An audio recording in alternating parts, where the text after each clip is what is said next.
Evelyn Harper walked into that store with exact coins counted in her fist, and her list folded tight in her coat, and Gerald Calloway looked her dead in the eye and said, "Take your business elsewhere." She put every coin back. Slow, one by one, and she walked out without a word because 14 months of being called a liar had burned every last tear out of her. She had nothing left. No one left. Until a mountain cowboy stepped off his horse on a dirt road and asked her something nobody in that town had ever bothered to ask. He asked what she needed. If that stopped your heart the way it stopped mine, subscribe to this channel, follow this story all the way to the end, and drop your city in the comments right now. I want to see how far Evelyn's story travels. The summer of 1883 came to Harlan Creek, like it always did, hot, dry, and merciless. The kind of heat that baked the earth until it cracked and made men short-tempered before noon. But for Evelyn Harper, the heat wasn't the cruelest thing pressing down on her that July morning. It was the eyes. She felt them before she even reached the end of Main Street. Felt them through the window of the Mercantile, where Margaret Stowe pretended to straighten a bolt of calico but tracked every step Evelyn took. Felt them from the rocking chairs outside Holt's barber shop, where 3 old men stopped their conversation the moment she passed. Felt them from children who had been told, in low voices and with serious faces, to stay away from that woman. Evelyn kept her chin up. She had learned to do that, learned it the hard way, over the past 14 months, since the trial. Since everything fell apart, she carried a canvas bag over one arm, her list of supplies written in careful script on a folded piece of paper in her coat pocket. And she walked the way a person walks when they know the ground might give out beneath them, but they refuse to let anyone see the fear. She needed flour, salt, a new length of rope, a tin of linseed oil for the fence post she'd been meaning to fix for 3 weeks. Simple things. The kind of things any woman in any town would buy on a Tuesday morning without a second thought. But Evelyn Harper was not any woman in any town, not anymore. She pushed through the door of Calloway's general store, and the small bell above the frame rang out clear and bright. And the 2 women standing at the counter, Ruth Alden and her daughter-in-law Patricia, went quiet, so fast it was like someone had cut a string. Evelyn didn't look at them. She moved to the shelves along the left wall and began reading labels she already knew by heart, just to give her eyes somewhere to go. That wasn't another person's judgment. "I heard she's still trying to work the Dunmore place," Ruth said, not quietly. "Not even close to quietly. She ought to leave," Patricia said. The decent thing would have been to leave after the verdict. Evelyn's fingers closed around a tin of coffee. She set it back. Reached for the linseed oil instead. "Frank Dunmore's wife hasn't slept a full night since," Ruth went on. "And you know whose fault that is." The bell above the door rang again. More customers. Evelyn felt the room contract around her. Old Gerald Calloway himself came in from the back, wiping his hands on his apron. He was 60-some years old with a white mustache and eyes that had seen most of what Harlan Creek had to offer. He saw Evelyn, and his face did something complicated, not cruelty exactly, but not welcome either. Something worn down and uncomfortable. The look of a man who'd made a private decision and wasn't entirely proud of it. "Miss Harper," he said. "Mr. Calloway." She placed the oil on the counter. "Flour, too. 20 pounds if you have it. And salt." 2 pounds. He didn't move immediately. He looked at his other customers. Ruth Alden had her eyebrows raised in that particular way that was its own form of social pressure, its own quiet demand that a man choose a side. Calloway cleared his throat. "I appreciate your business, Miss Harper. But I got to ask you to take it elsewhere. I got regulars to think about." The room didn't go quiet. It had already been quiet. But something shifted in the quality of that silence, and Evelyn felt it settle over her skin like a burn. She stood very still for a moment. Then she picked up the linseed oil and set it back on the shelf where she'd bounced it, with a care and deliberateness that cost her something she couldn't name. "Understood," she said. Her voice didn't shake. She was proud of that. She was so ferociously, privately proud of that one small thing. She walked back out through that bright little bell and into the July heat, and she kept walking until she was past the end of Main Street, past the last building, past the place where the road bent toward the river. Then she stopped. She stood at the side of that road with her empty canvas bag and her folded list of supplies, and she looked out at the ridge of mountains that rimmed the valley to the north, and she breathed. Just breathed. In and out, slow and even. She would not cry. She had made that rule back in March when the verdict came, and she had kept it. She would not give this town her tears. They had already taken enough. What she permitted herself was this. She closed her eyes, and for 30 seconds she let herself feel the full weight of what they'd done to her. The store, the trial, the 14 months of being looked through like glass. She let it land, all of it. Then she opened her eyes. She still needed flour and rope. And she knew of a trading post 7 miles east run by a Tejano family named Reyes, who didn't know her story and didn't care about Harlan Creek's opinions, and she would go there even if it took her the better part of the day. She was calculating the walk, whether she could make it and be back before dark when she heard the horse. It wasn't an unusual sound on that road.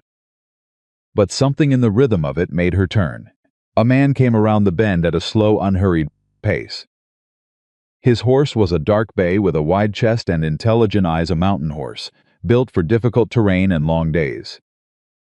The man himself was somewhere north of 35, lean in the way that comes from real labor rather than shortage, with a jaw that hadn't seen a razor in 4 or 5 days, and a hat that had been good once and was still serviceable. He wore a faded blue shirt rolled to the elbows. His boots were scuffed. His hands, resting easy on the reins, were the kind of hands that had spent serious time with ropes and fence posts and cold weather. He wasn't from Harlan Creek. Evelyn had lived here 3 years, and she knew every face in the valley. This man was not one of them. He slowed as he drew even with her. His eyes swept the road ahead, then came back to her, and she recognized the kind of look that wasn't rude, just observant. A man accustomed to reading situations before he stepped into them. He touched the brim of his hat. "Ma'am, sir," she said. He didn't ride on. He sat his horse for a moment, looking at her with that same unhurried assessment, and she got the distinct impression he had already noticed the empty bag. The too careful posture, the road that led away from town in the wrong direction. "You need a ride somewhere?" he asked. Not pushy, just asking. "I'm fine," she said, which was not an answer to his question, and they both knew it. He didn't call her on it. He looked past her toward the town, then back. "Calloway's closed to you?" She blinked. Of all the things she had expected from a stranger on a road, that directness was not among them. "I don't see how that's your business," she said, and there was no heat in it, just truth. "It isn't," he agreed. He shifted in the saddle. "I've been riding since before dawn. I'm heading into town for supplies and then up toward the ridgeline. You need anything from the store, I'll get it for you." "No trouble." She stared at him. In 14 months, not one person in this valley had offered her anything.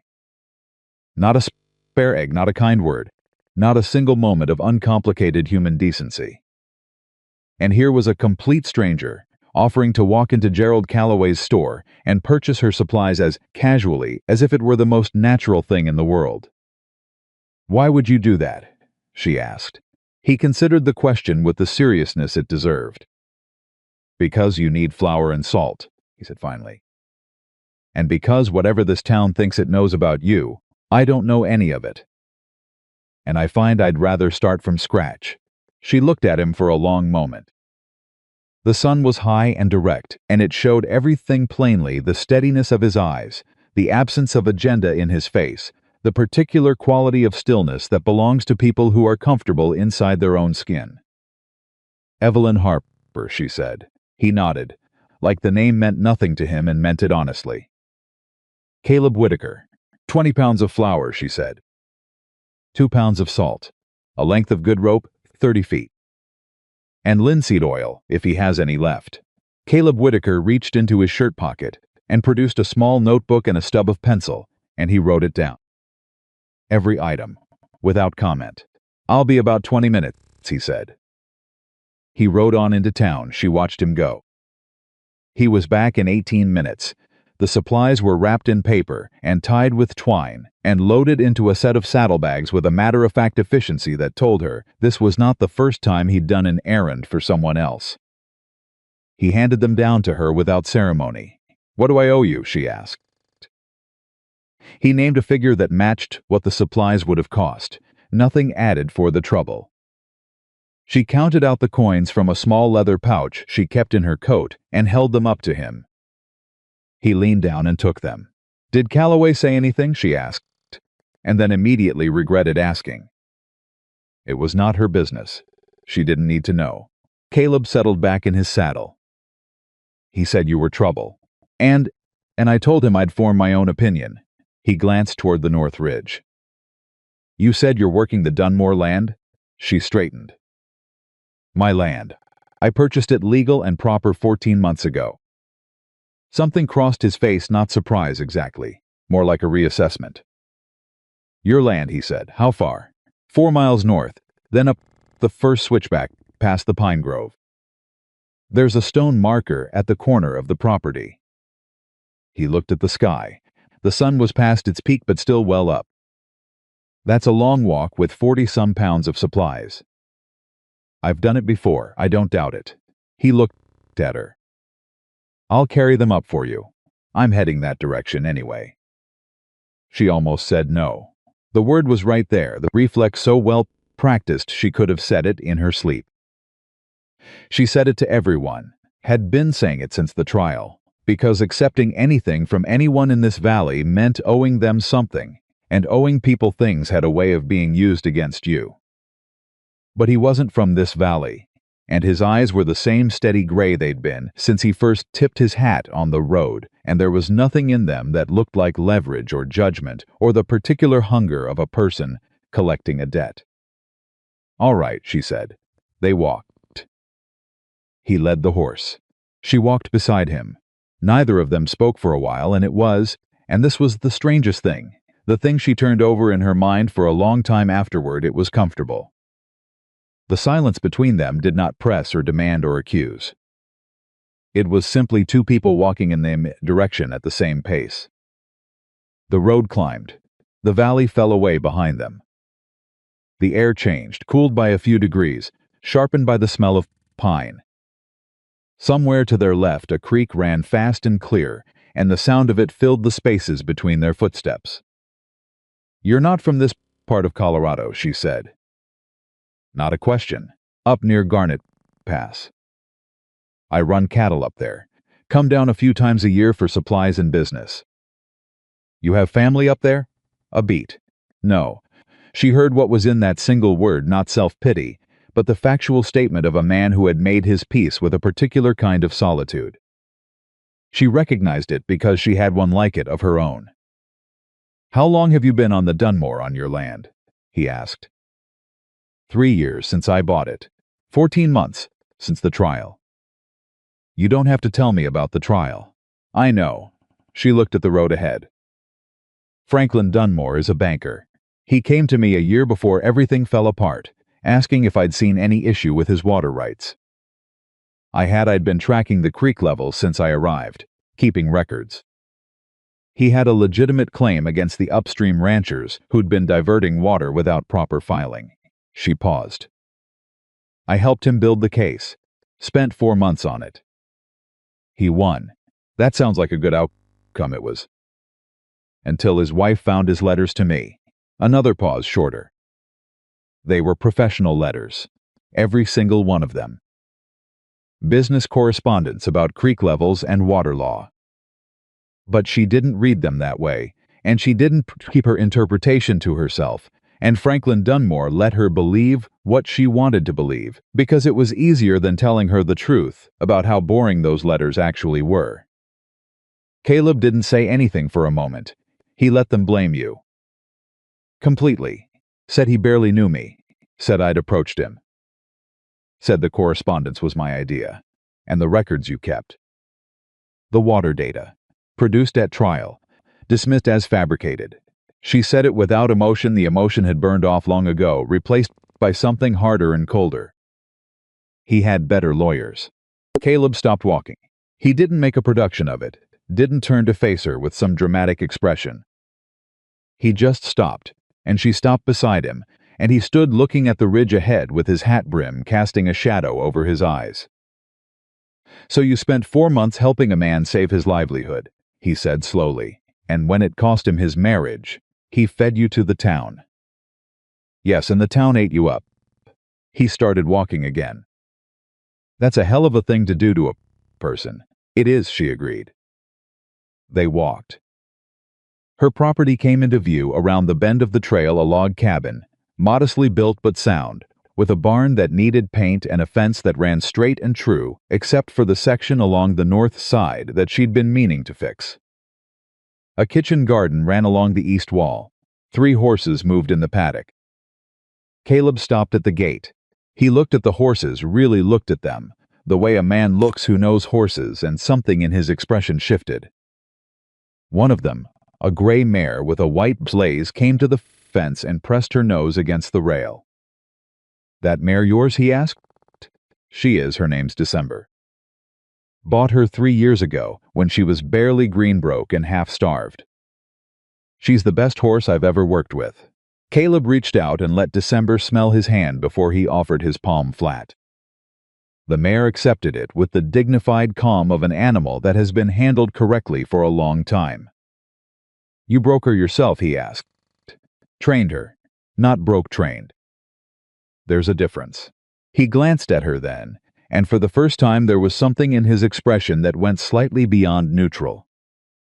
Not admiration exactly. Something more like recognition.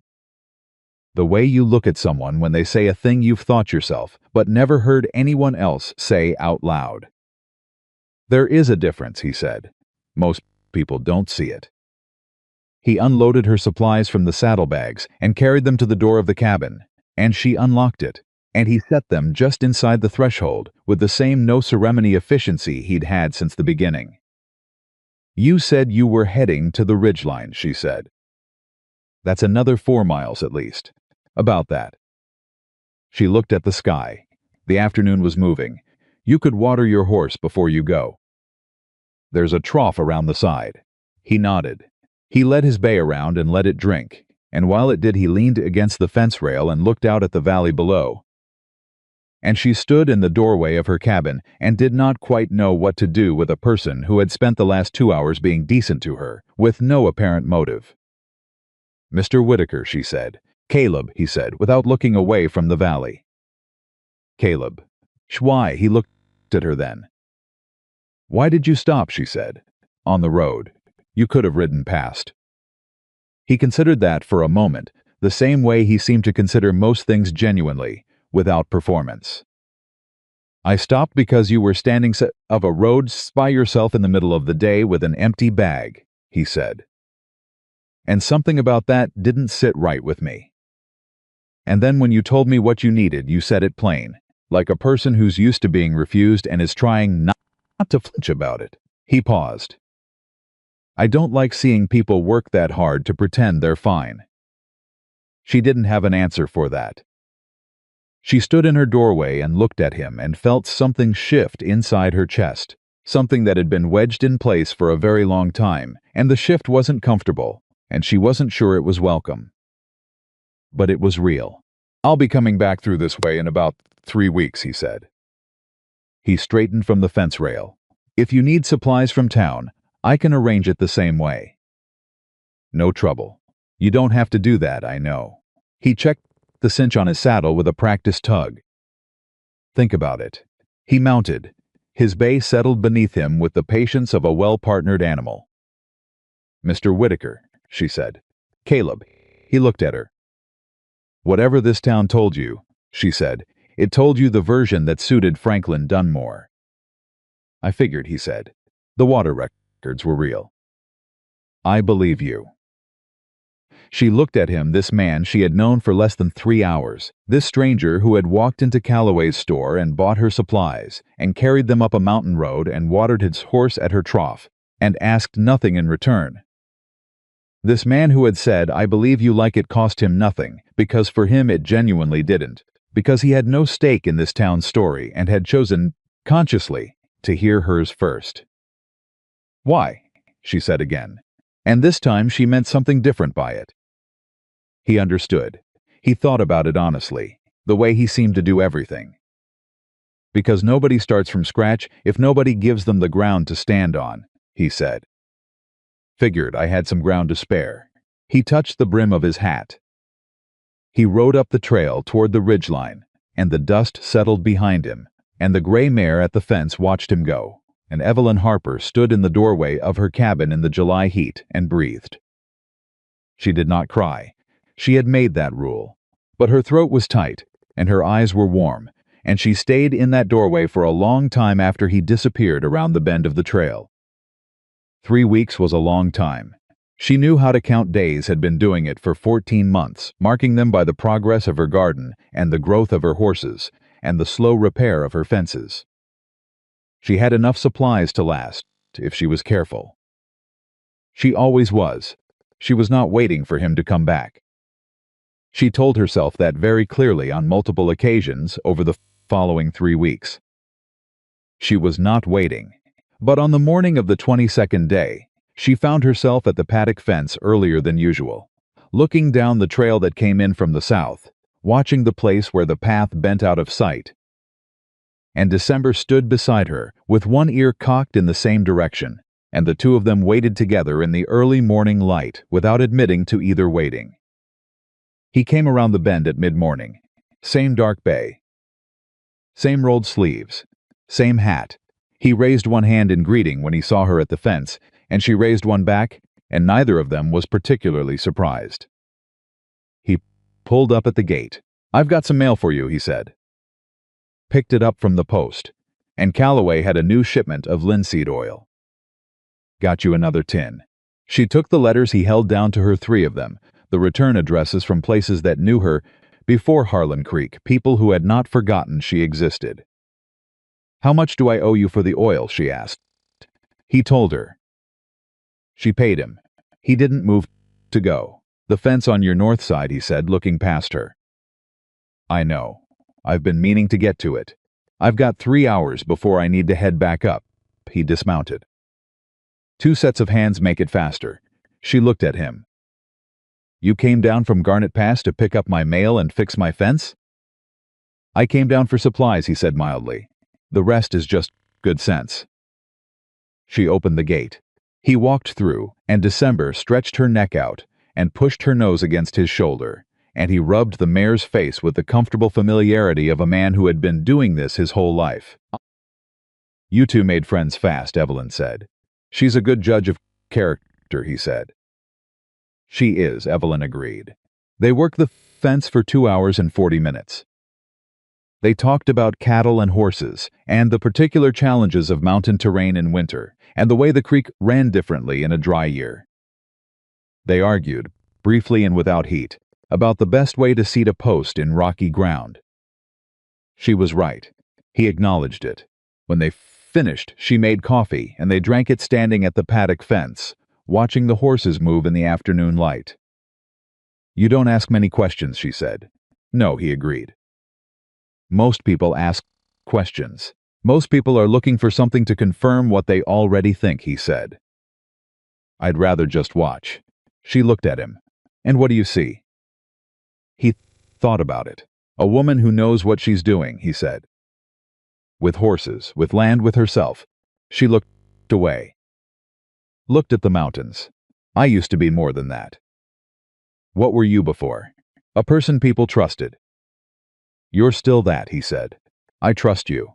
She looked at him again, and this time she let herself look directly, the way she had been carefully not doing all afternoon. "You don't know me," she said. "No," he agreed. "But I know what I see. And I know what the town says doesn't match what I'm looking at. And when those two things don't line up, I always bet on what I can see." The sun was getting low. He needed to head up the trail. "I'll be back in a month," he said. "Maybe less if I come down for cattle business." She nodded. "Miss Harper," he said, and the formality of it was gentle, careful. "Evelyn," she said. Something moved in his expression, brief, contained but real. "Evelyn." He settled the name like he was making room for it. "Take care of yourself up here. I always do." He mounted. He looked down at her. "But it's different when someone means it." He rode up the trail. She watched him go. December stood at the fence and watched too. This time, when Evelyn went inside, she allowed herself something she hadn't allowed in 14 months. She sat at her kitchen table in the late afternoon light, and she did not think about what she had lost. She thought about what was still here: the garden, the horses, the fence that ran straight and true on 3 sides and now on all 4, and a man named Caleb Whitaker who had come back as promised and had not asked anything of her except the chance to help fix a fence. It wasn't trust.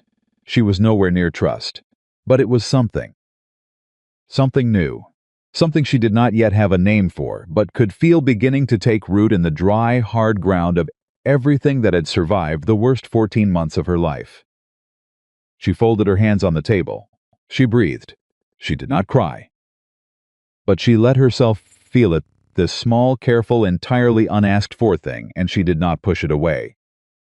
He came back in 3 weeks, like he said, and then again 2 weeks after that. And then 10 days after that. Evelyn stopped counting the intervals. She told herself it was because she had better things to track creek levels, feed inventory, the slow progress of her kitchen garden against the summer heat. She told herself the counting had nothing to do with him. December didn't believe her.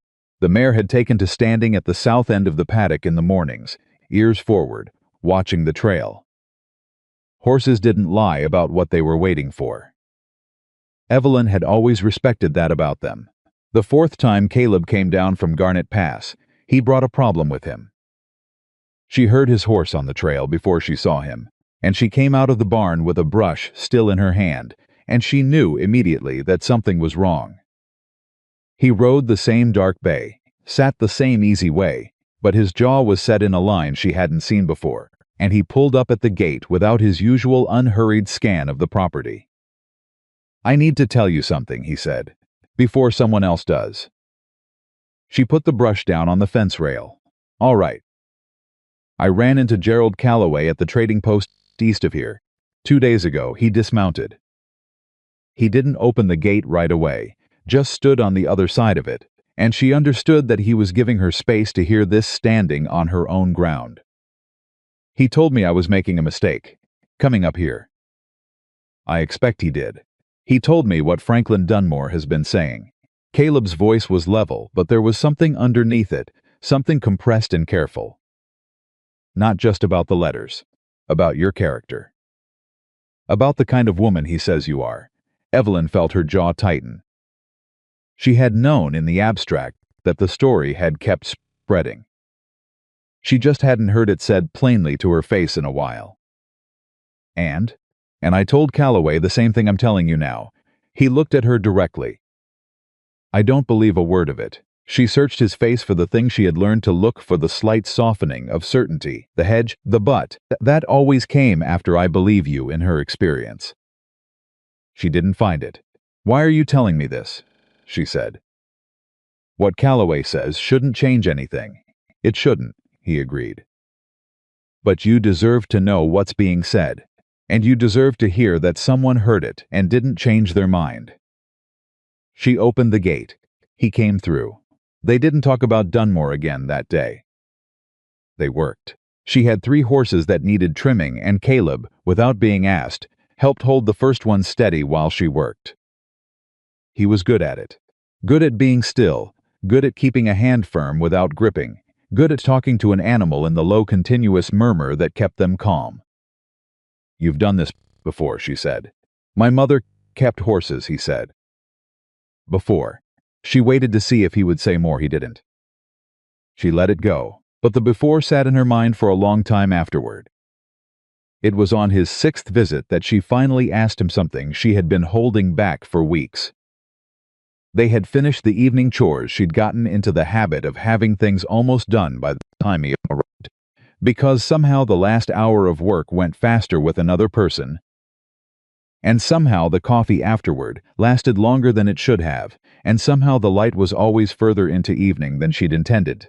By the time he rode back up the trail, they were at the paddock fence. December was leaning her big gray head against Caleb's arm in a way that was frankly embarrassing for the dignity of a horse. "What happened to your family?" Evelyn asked. He didn't startle. He'd learned her directness by now, and she'd learned he didn't need softening. "Wife and daughter," he said. "Fever. Winter of 1876. She felt the weight of it, not just the facts, but the specific cruelty of the year, the season, the way those two words sat together. Wife and daughter. 7 years ago. Long enough to stop being a wound that bled, but not long enough to be anything other than a permanent change in the shape of a person. "I'm sorry," she said, and she meant it without decoration. "So am I," he said.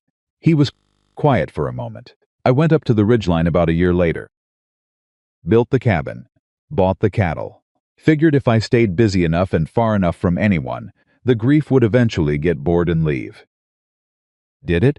"No," he said. "But it got quieter. Learned to live in the same house with it." He glanced at her. "You know something about that, I reckon." "I do," she said. Her grief was different, no graves, just a reputation and a future she'd built that got dismantled by a man who couldn't be honest with his wife. But grief came in all kinds of shapes, and they were all heavy. "Can I ask you something?" he said. "You can ask." "Why'd you stay?" He turned to look at her after the trial. "After Calloway's. After all of it. You could have gone somewhere you weren't known. Started fresh somewhere. Nobody had a story about you already." She thought about it. She always thought about his questions before answering them, because they deserved it. "Because leaving would have meant they were right," she said. "Because this is my land, and I bought it legal, and I worked it honest, and the fact that a coward let me take the blame for his marriage doesn't change either of those things." She paused. "And because December was already settled here. She doesn't trailer well." Caleb looked at the mare, who chose that precise moment to sneeze loudly on his shoulder. Something that had never quite shown itself before appeared on his face, then brief and real and unguarded. He laughed. Not a polite sound, not a social gesture. An actual laugh, the kind that came from somewhere beneath the control and the quietness, and it lasted only a few seconds before he reeled it back in, but it had been there and she had seen it, and she filed it away somewhere careful. "You're something else, Evelyn Harper," he said, wiping his shoulder. "I've been called worse," she said. He looked at her. The laughter had passed, but something of it remained, some loosening around his eyes.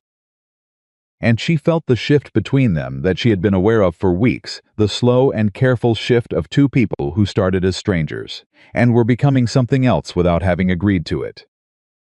She looked away first. "Back at the mountains. You should go," she said. "The trail's not good after dark." "No," he agreed.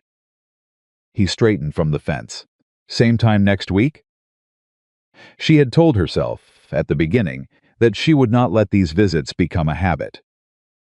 That she would not organize her days around them. That she would not be the woman who rearranged her life around a man's schedule again. "I'll be here," she said. He was back in 6 days. Not a week. 6 days, and he didn't explain the difference. And she didn't ask, and that itself told her something. He brought news with him this time. Not good news. Wade Pruitt was in town, he said, before he'd even fully dismounted. She knew the name. Everyone in the valley knew the name. Wade Pruitt owned the Consolidated Land Company, which was a fine official-sounding name for an operation that had spent the last 4 years buying up struggling homesteads by any means that worked, and if honest purchase didn't work, other means presented themselves.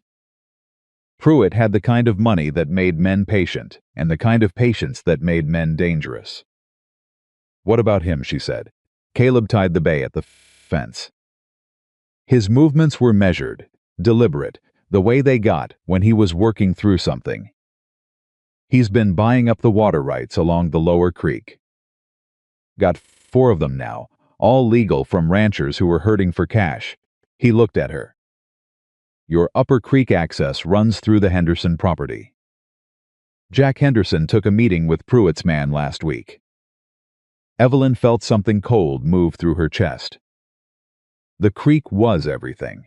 Without the Upper Creek access, her summer pasture dried out, her garden failed, her horses went thirsty, and the whole careful operation she had built over 3 years fell apart in a season. Henderson hasn't signed anything, she said, hoping. Not yet. Caleb's jaw was doing that set thing again. But Pruitt's man left him a number, and Henderson's wife is sick. Medical bills. She pressed her lips together. She understood exactly what that meant. You didn't blame a man for doing what he had to do for a sick wife. You just had to figure out what to do about the fact that your survival was downstream of his decision. If Henderson sells, she said, thinking out loud, Pruitt controls my water. Yes, and then he approaches me about buying the land. At whatever number he feels like offering, Caleb said. Which won't be a fair one. She turned and walked to the fence and put both hands on the top rail and looked out at her horses and her garden and the creek that ran silver at the edge of her property. She had spent 3 years building this. She had survived the trial and the gossip and the store that wouldn't sell her flour. She had fixed every fence on this property and trained 3 horses and grown enough food to see herself through 2 winters. She was not going to watch it get quietly choked off by a man with a ledger who had never done an honest day of physical labor in his life. I need to talk to Henderson, she said. He won't listen to you. Caleb's voice was direct but not unkind. That's the truth of it. Not because of anything you've done. But because you're the woman the town already decided not to trust, and right now Henderson's scared and scared men go with what's familiar. She knew he was right. And knowing he was right made her furious in the specific cold way that was worse than hot anger, the fury of being correct about something terrible. Then what, she said. Then I talked to Henderson, Caleb said. She turned. That's not your problem. No, he said. But it's something I can do. He held her gaze steadily. I'm not doing it to take over. I'm doing it because I have standing in this valley that you don't, for no good reason. If statsting can be useful, then I'd rather use it than pretend the inequality doesn't exist. She stared at him for a long moment. That's the most words I've ever heard you say at once. Felt like the situation called for it. She looked away. Back at the creek. If Henderson agrees to hold off even a month, that gives me time. Time for what? She had been thinking about this. She'd been thinking about it for a long time. Longer than Pruitt had been a threat, since before Caleb Whitaker had ridden around the bend of that road and bought her flour and changed the particular quality of her solitude. She had paper records, creek-level data going back 3 years. Rainfall, water flow measurements, the kind of meticulous documentation she had kept for Franklin Dunmore, the kind that had been dismissed as fabricated in a courtroom run by men who already knew which verdict they were going to reach. But those records hadn't disappeared, and there were people, federal people, territorial water authority people who did not answer to local judges or local bankers or local land companies. Time to file, she said. There's a federal water claim process. It's slower than the county system, and it's harder to control. If I file a prior appropriation claim through the territorial office in Denver, it doesn't matter what Pruitt buys locally. My upstream access is documented through federal records. Caleb was quiet. He was thinking the way he did seriously, without filling the silence with noise. You'd need to get to Denver, he said. I'd need to get my documentation there, yes. That's 4 days' ride. I know how far Denver is. He didn't smile exactly, but something shifted in his expression. I know you do. He was quiet another moment. You can't leave the horses that long. She had already thought of this too, and it was the thing that had been blocking her. The horses needed daily care. December especially, the mare had a hoof that had been giving her trouble, a soft spot at the toe, that needed monitoring and regular treatment. You didn't leave a horse like that, without someone who knew what to look for." "No," she agreed. "I'll stay," he said. She looked at him. "I can work the ridgeline from here for a few weeks," he said. "The cattle are summer ranging. They don't need daily management right now.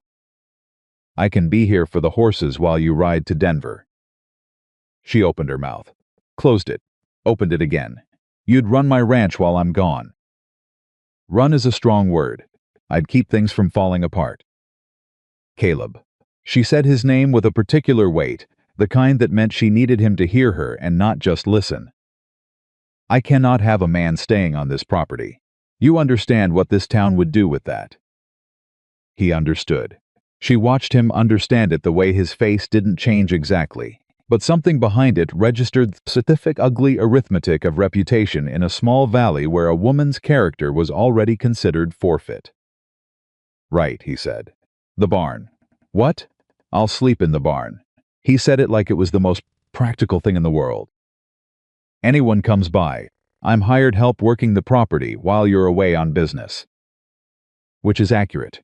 You're not hired help. What am I then?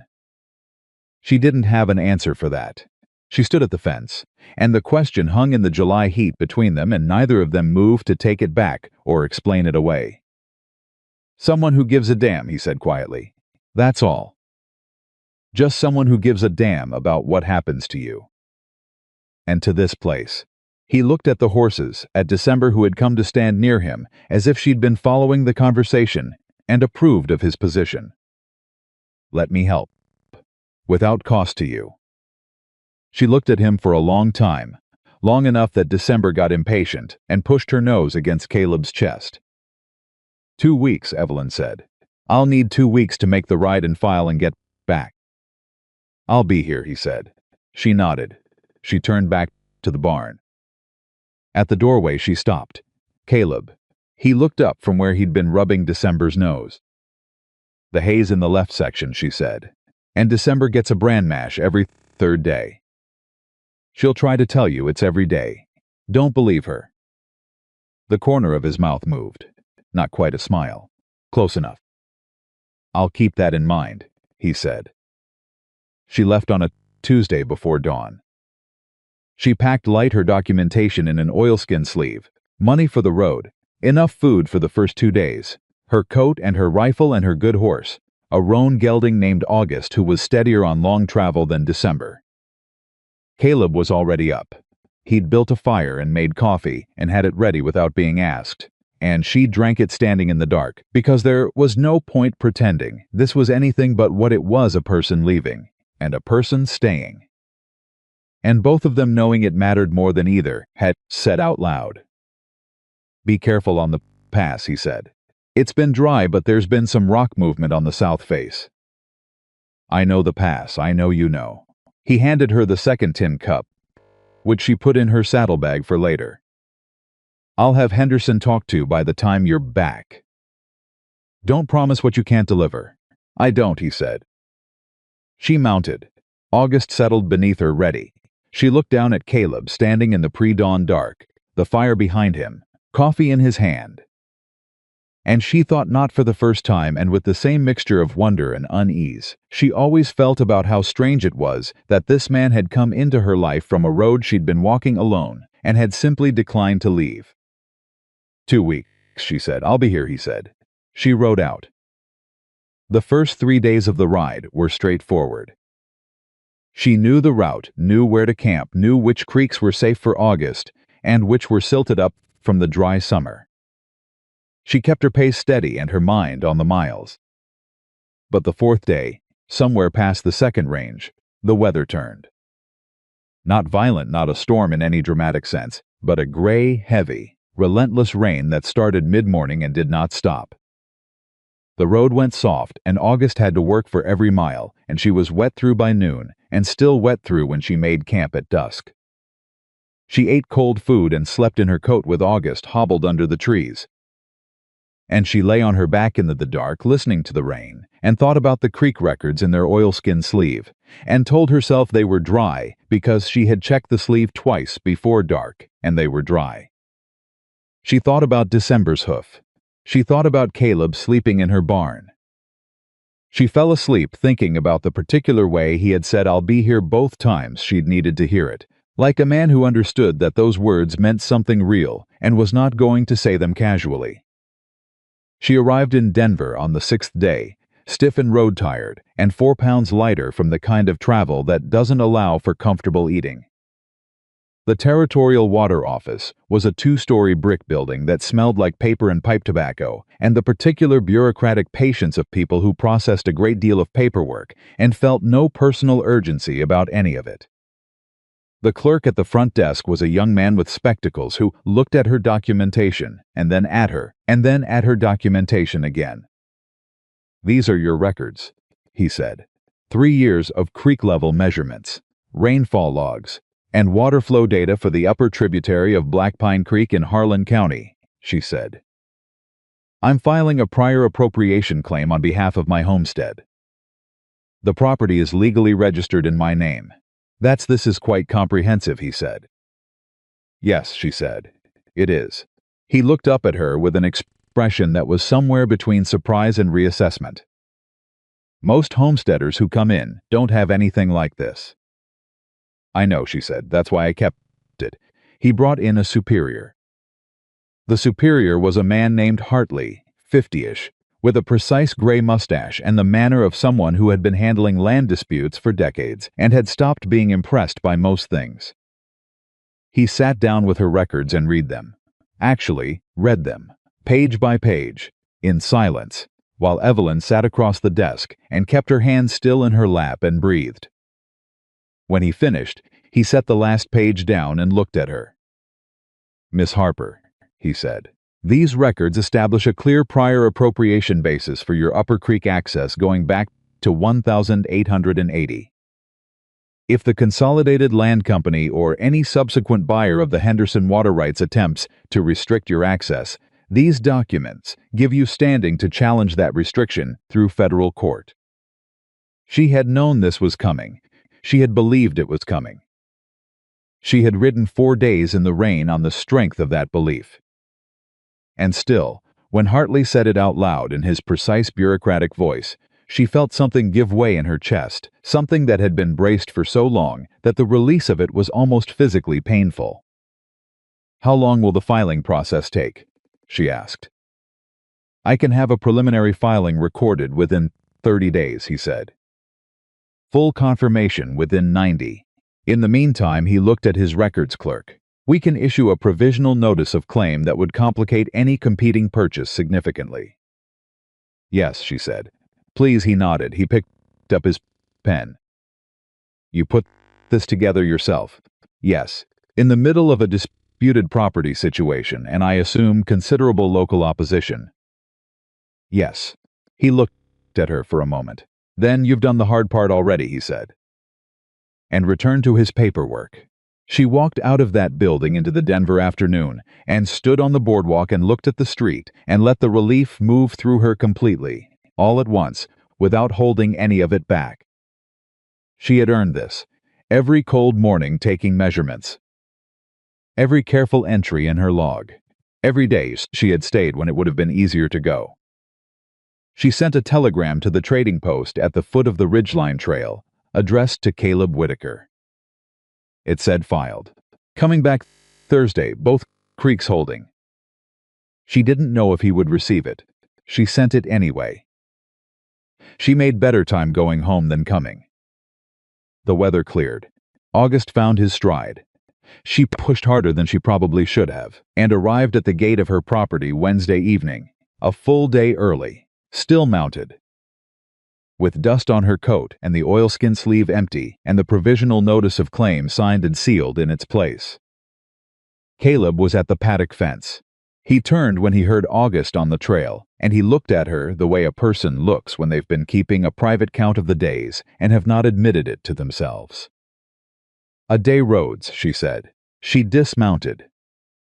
August was tired, and so was she. But the tiredness felt different from the kind she'd ridden out with. This was the tiredness of something finished, something accomplished, something real.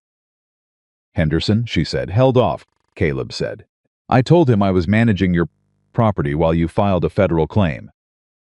He didn't sign with Pruitt's man. A pause. He wanted to know why I was involved.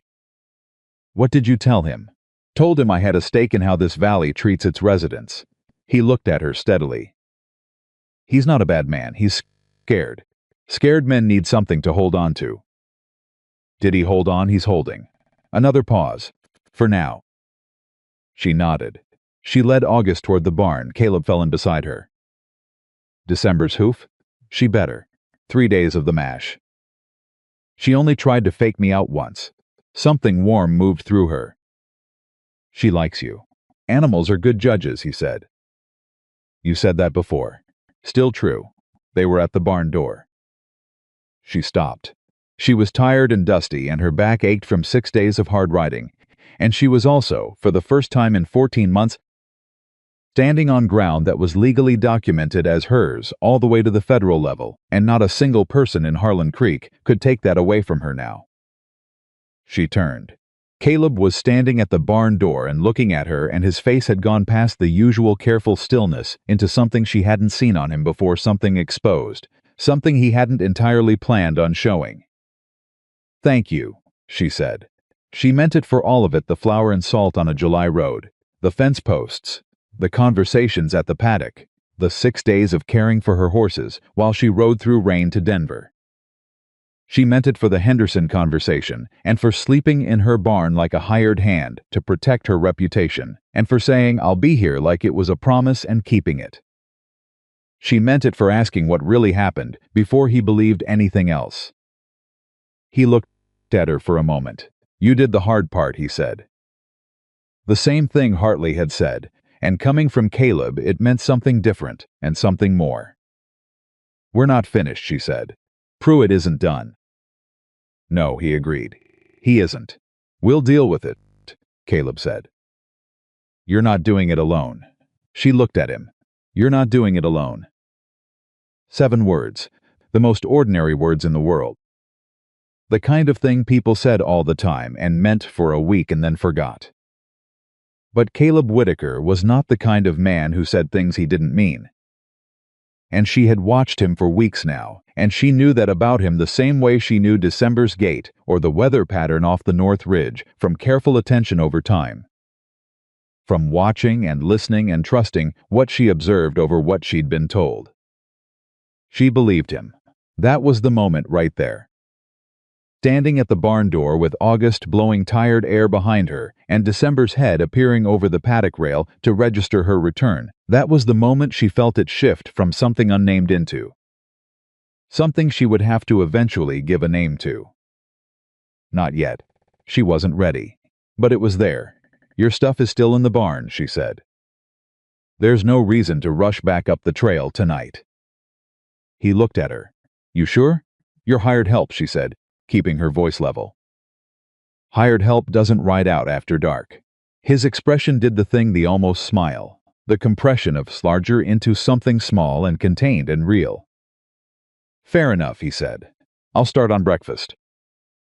She led August into the barn and unsaddled him and brushed him down and felt the property settle around her in the evening quiet: the horses, the creek, the fence that ran straight on all 4 sides, the provisional claim signed and filed in Denver. And somewhere behind her, she heard Caleb moving toward the fire pit with the easy familiarity of a man who had learned, in her absence, where everything was kept.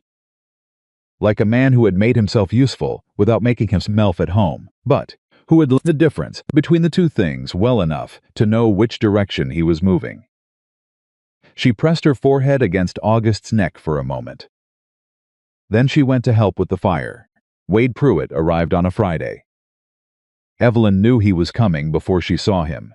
She knew it the way she knew weather, not from any single sign, but from the accumulation of small things that didn't quite fit. Gerald Calloway had sent a boy up the trail the day before with a message that said only, "Company coming." Be ready. Jack Henderson had ridden past her gate that morning without stopping, which he never did, eyes forward, jaw tight, the posture of a man who had already made a decision and didn't want to look at the person it would cost. She was at the paddock when the riders came up the trail. 3 of them. Pruitt in the center on a black horse that was too fine for the terrain, the kind of horse a man bought to be seen on rather than to work with. A lawyer type on his left, young neat leather satchel across the saddle horn. A third man on the right who wore his gun low and didn't look at the scenery. Caleb was in the barn. She had not told him to stay there.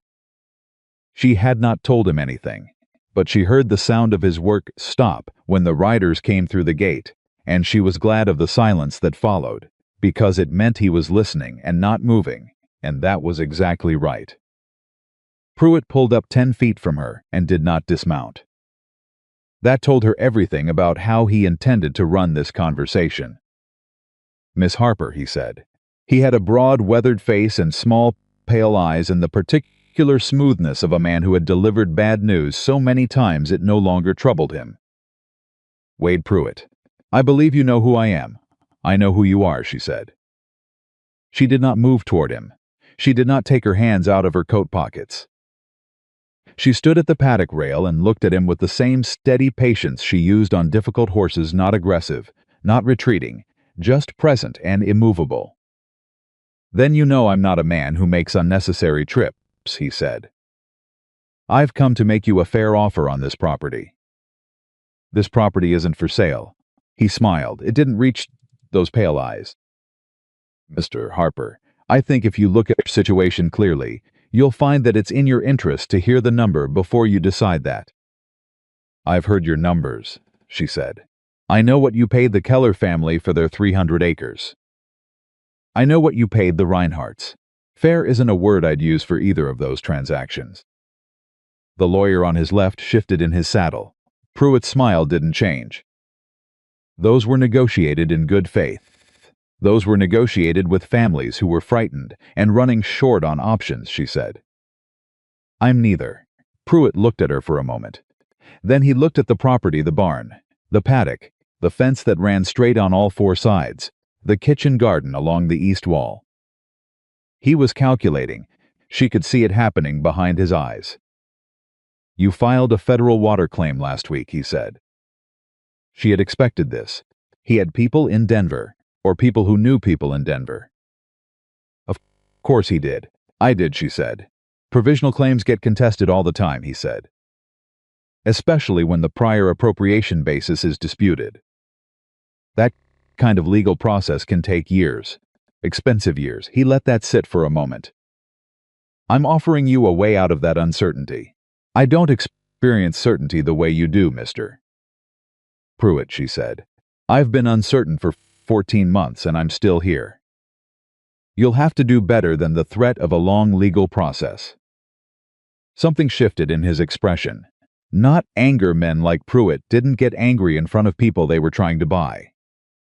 But the smoothness thinned slightly, the way ice thins when the temperature rises, and she saw beneath it the harder thing. "The Henderson water rights," he said. "Jack Henderson signed this morning." She felt it, the floor dropping, fast and sudden, the specific sick lurch of hearing the worst thing you'd been bracing for. She had known Henderson was frightened. She had known his wife's medical costs were serious. She had told herself he might hold. He had not held. She kept her face where it was. "That's between you and Henderson." "It is," Pruitt agreed. "And now it's between you and me. Because without Upper Creek access through the Henderson property, your summer pasture is dust by August 15th. Your kitchen garden fails. Your horses start losing weight in September. By November, you're looking at a very hard winter with very few options." He reached into his coat and produced a folded document. "I'm prepared to offer you $3,000 for the property as it stands." That's generous, given the circumstances. $3,000. For a property worth twice that in any honest assessment, and a water claim that was worth more than either. She looked at the document in his hand. She didn't take it. "Get off my land," she said. The third man, the one with the low gun, straightened slightly in his saddle. Pruitt didn't move. "Miss Harper, I said get off my land." Her voice was the same temperature it had been since he arrived, not hot, not shaking, just steady and absolute. "You've made your offer. I've declined it. This conversation is over." Pruitt looked at her for a long moment. He was reassessing her. She could feel it recalculating the kind of woman she was, the kind of resistance she was likely to mount, whether she was bluffing about the water claim or genuinely believed in it. "The offer expires in 1 week," he said. "After that, I'll let the legal process play out. And legal processes have a way of being very hard on people who don't have resources." He turned his horse. The lawyer followed. The third man, the one with the gun, looked at her for 1 extra second before he turned, and it was the kind of look she was meant to feel as a warning, and she did, and she filed it. They rode out through the gate. She stood at the paddock rail and breathed. December came to the fence and pressed against her shoulder, solid and warm. She heard Caleb come out of the barn. He didn't say anything. He came and stood beside her at the fence and looked at the trail where the 3 riders had disappeared. And the silence between them was the particular kind that exists when 2 people have just witnessed the same serious thing and are both sitting with the weight of it before either speaks. "Henderson signed," she said. "I heard this morning." "I know." A pause. "I should have pushed harder." "You pushed as hard as you could without threatening the man," she said. "It wasn't enough, because it was never going to be enough. He has a sick wife and Pruitt has money, and that equation doesn't resolve in our favor, whatever we say." Our favor. She heard herself say it and didn't take it back. "The federal claim is provisional," she said. "Pruitt knows that. It gives me standing to contest, but contesting takes time and time takes money, and I have enough money to last through spring, and then I need the property to be earning."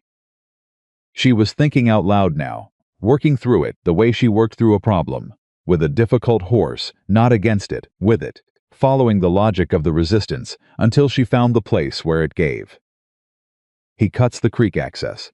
By August 15th the pasture goes dry. "I can water the horses from the well through summer, but the well's not deep enough to sustain the garden, too. By fall I'm choosing between the horses and the food." "By winter stop," Caleb said. She stopped. "Don't run the whole thing to the end," he said. He turned to face her. "One problem at a time. The creek's the critical one." "The creek's already lost." "Maybe not."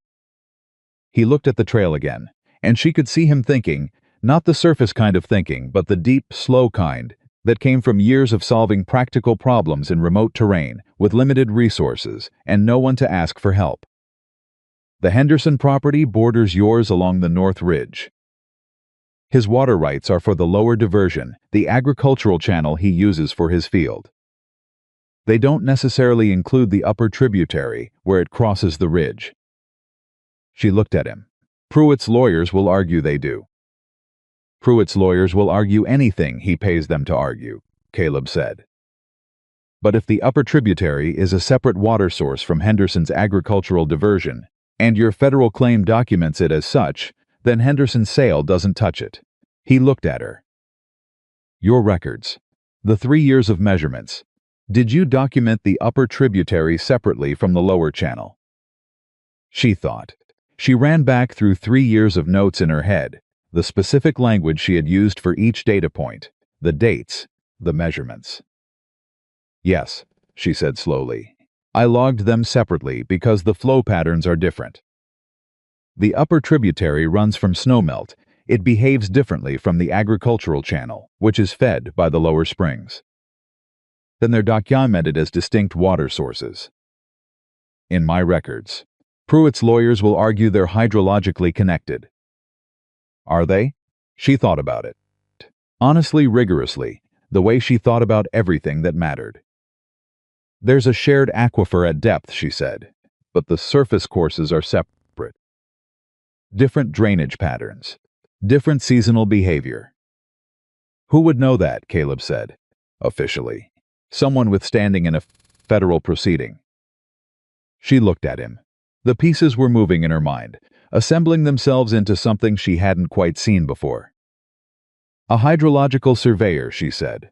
"Someone with credentials recognized by the Territorial Water Authority." "The Territorial Water Authority," Caleb said carefully, "that just received your documentation from a woman who keeps 3 years of meticulous records." Hartley, she said. The man in Denver, with the precise mustache, who had read her records page by page and said, "You've done the hard part already." He wasn't dismissive. He actually read it. Would he authorize a survey? If there's a basis for one in the documentation, she stopped. It would take weeks. You have a week before Pruitt's offer expires. What happens if you don't accept? He said he'd let the legal process play out. Which means he'd need to contest your claim. And to contest it, he needs to go through the federal office.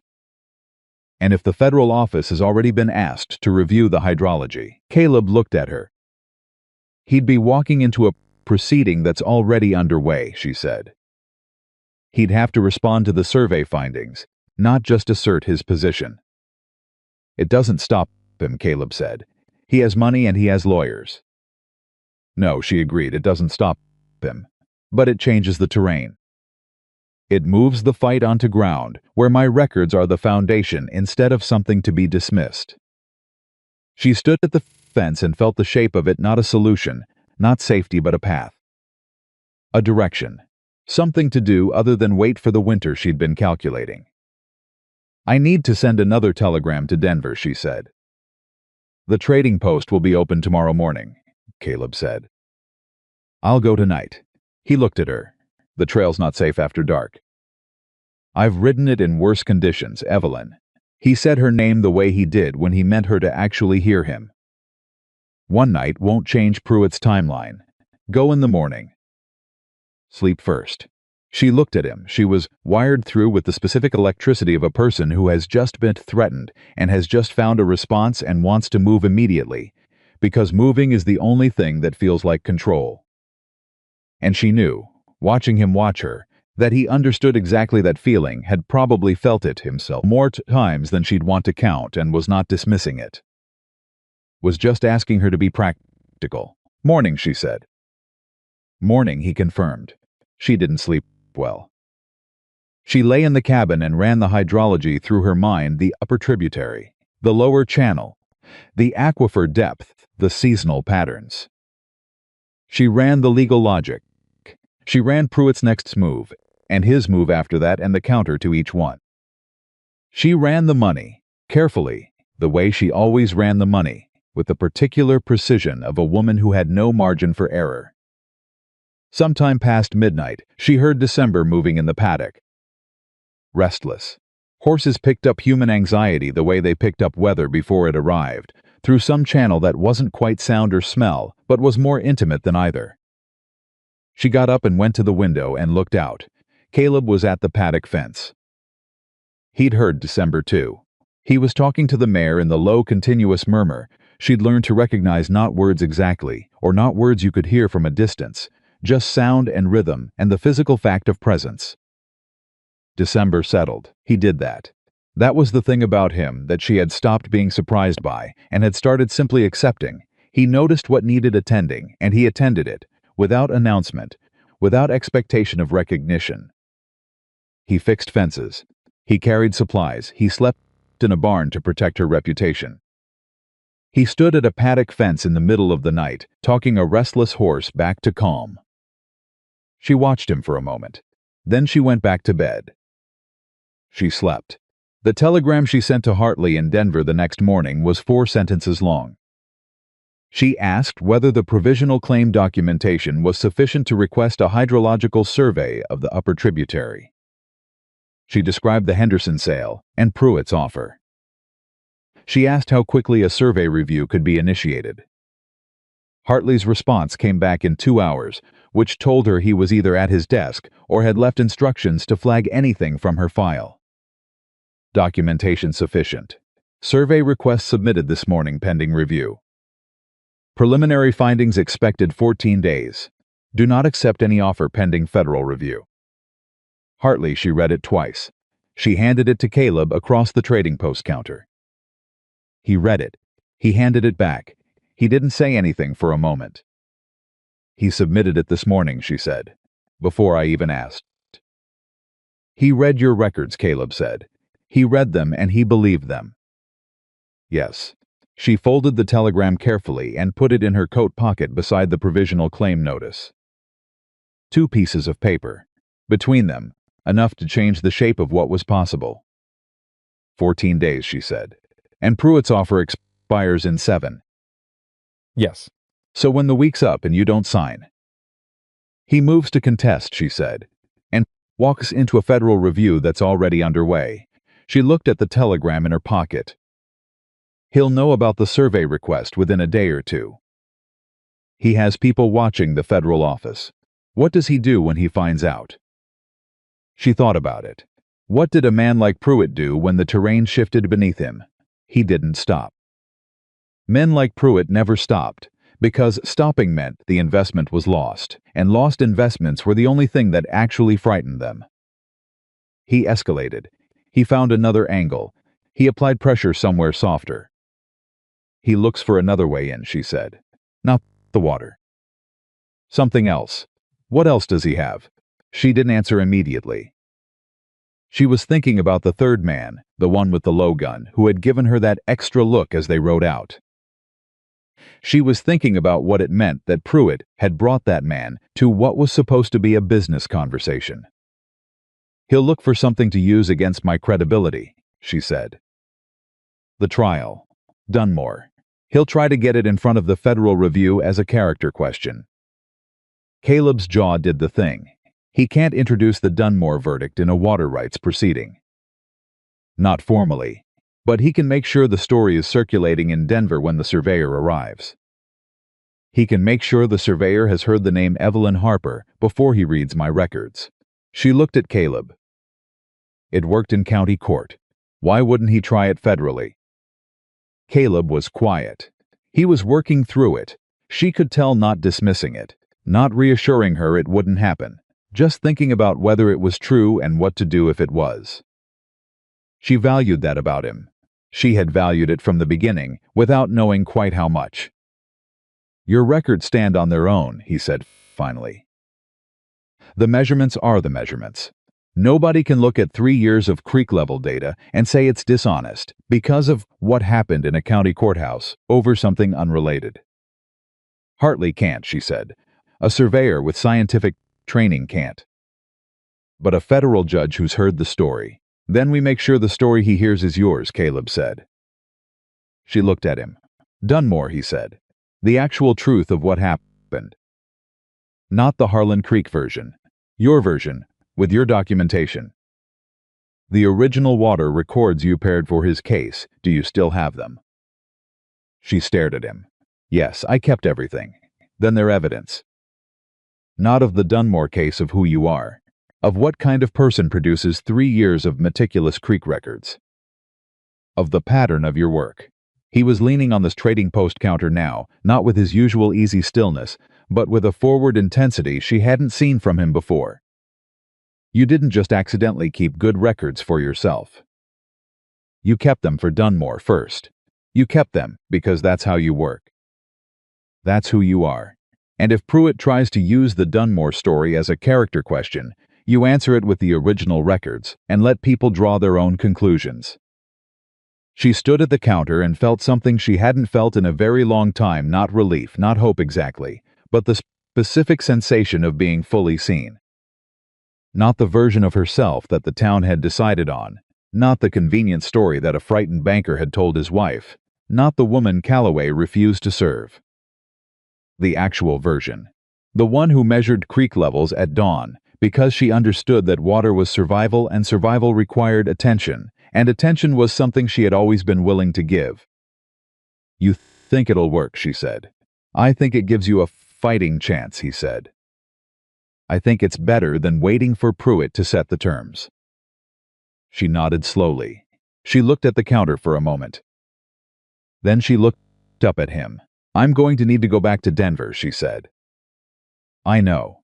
With the Dunmore records, I need to get them in front of Hartley before the survey results come in. Before Pruitt's people can shape the narrative. When do you want to leave? Tomorrow morning. He nodded once. I'll handle the horses. No hesitation. No negotiation. Just I'll handle the horses, the same way he said I'll be here, like it was the most natural thing in the world, like it was not the 10th or 11th time he had rearranged his life to make space for hers. Caleb, she said. He looked at her. She had a dozen things that wanted to be said. She had been carrying them for weeks since the first time he'd come back, since the fence, since the coffee in the dark before she rode to Denver, since midnight and December at the paddock fence. She had been holding all of it carefully, at arm's length, because she had learned what happened when you trusted the wrong person, and she was not ready to be wrong again. But she looked at him across the trading post counter, this man who had bought her flour on a road and had not left, and she thought, he has not once asked you for anything. Not once. Thank you, she said, just that. The same thing she'd said before. But this time she meant something bigger by it, and they both knew it. He looked at her for a moment. Something moved through his face, something real and contained and very carefully held. Don't thank me yet, he said. Let's win first.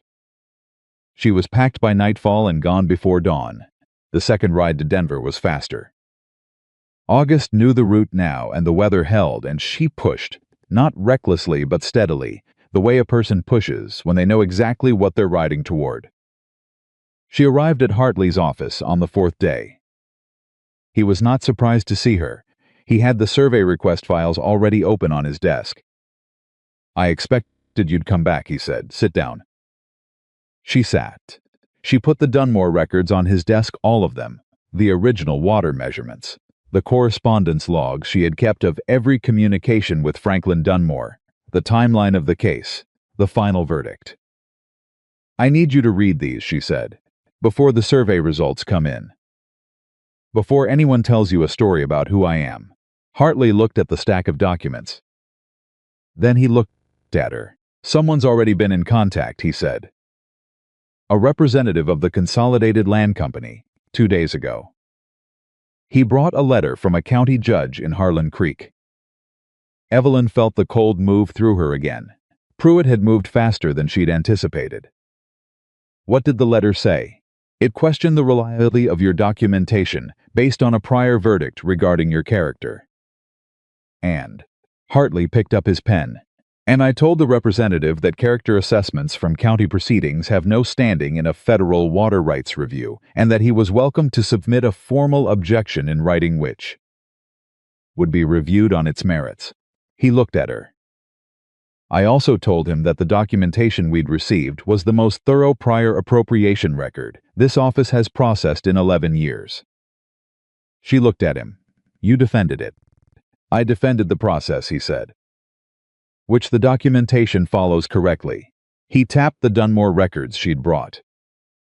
But I'll read these, because you brought them, and because I want to understand who I'm working with.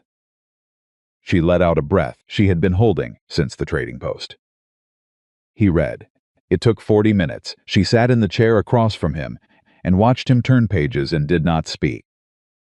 When he finished, he set the last page down. He was quiet for a moment. You built this case for Dunmore. He's yes.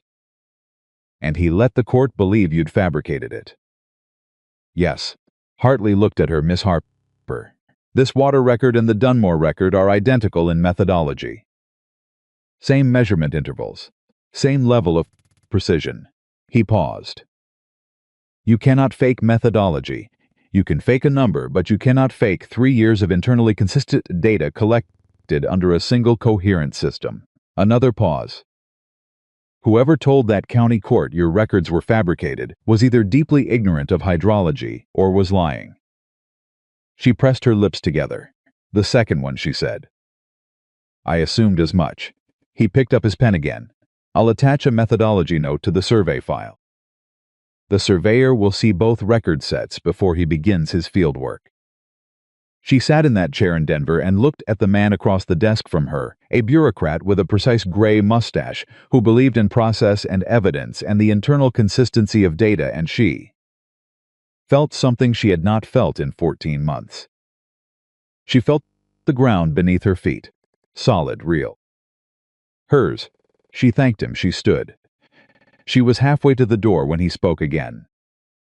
Miss Harper. The man Pruitt sent, Hartley said. He wasn't a lawyer. She waited. He introduced himself as a land representative. but he asked questions that a land representative wouldn't ask.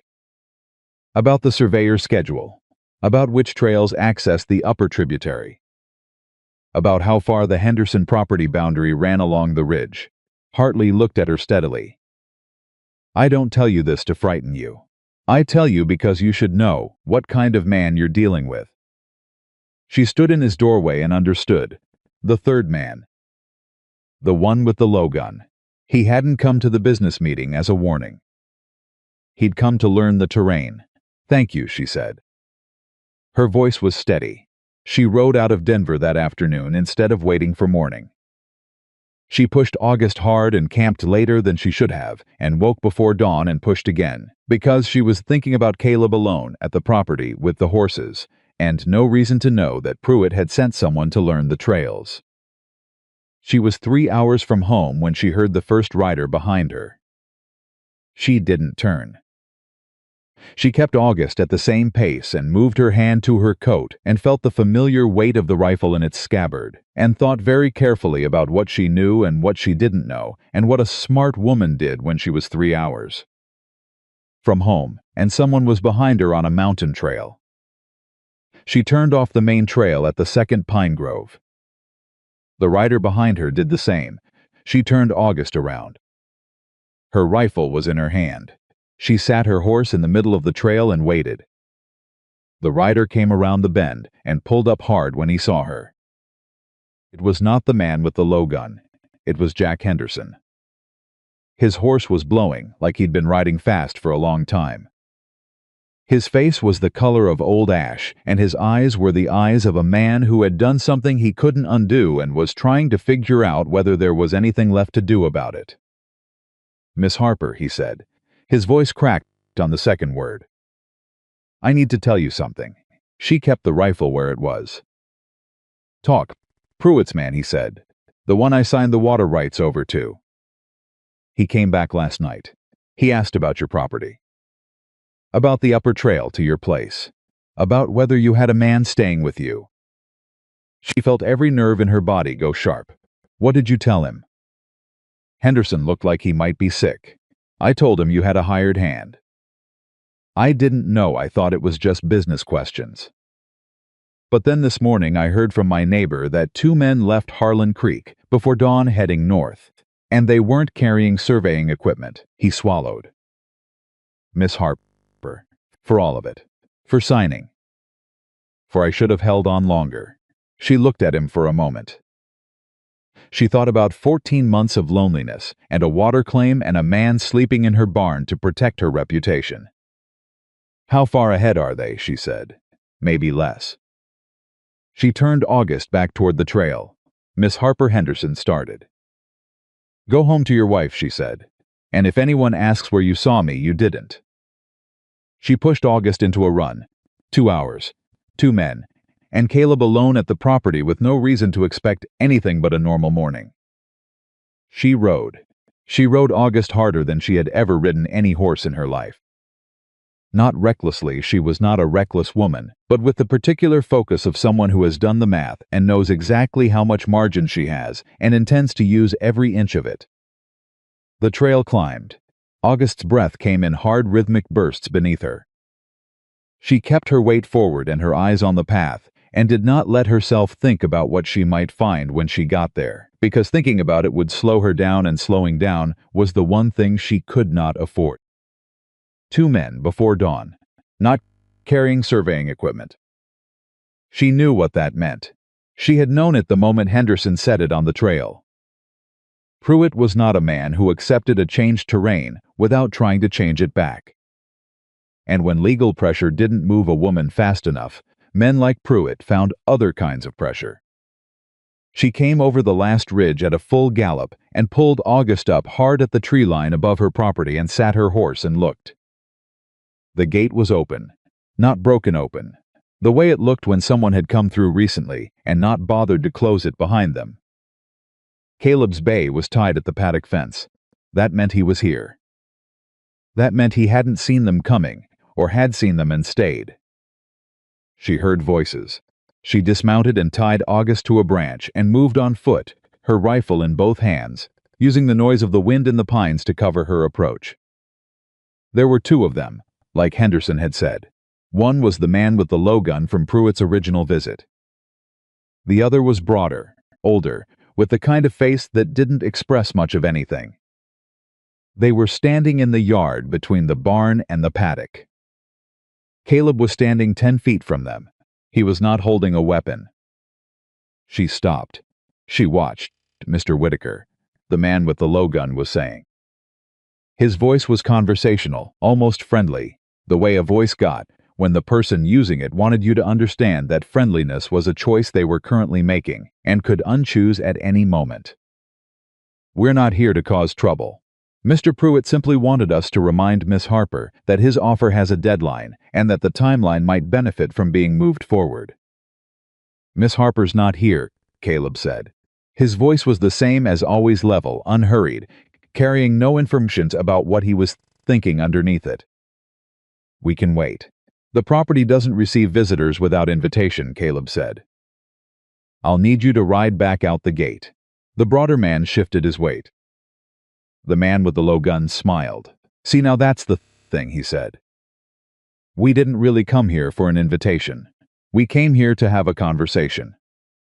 And the conversation is going to happen, one way or another. Then you can have it with Miss Harper when she returns, Caleb said. In the meantime, you're trespassing on private property, and I'm asking you politely to leave. Politely, the man said, tasting the word. That's real civilized of you.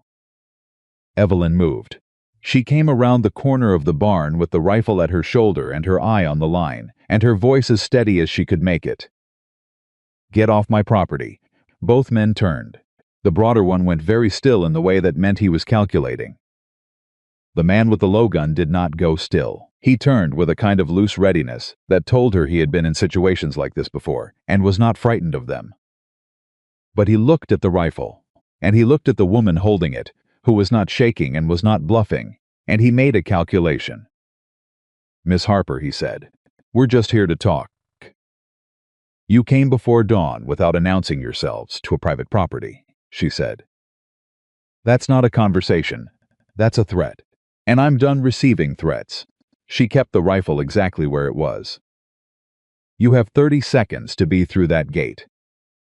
A pause. The broad man looked at the man with the gun. The man with the gun looked at Evelyn. He looked at Caleb, who had moved. She noticed this, noticed it precisely to a position that put him between the two men and the barn door. Not dramatically, just quietly. The way a person moves, when they are making sure that if something happens, they are where they need to be. Mr. Pruitt won't be pleased, the man with the gun said. Mr. Pruitt can come speak to me himself, she said. With advance notice, and without the company. Another pause.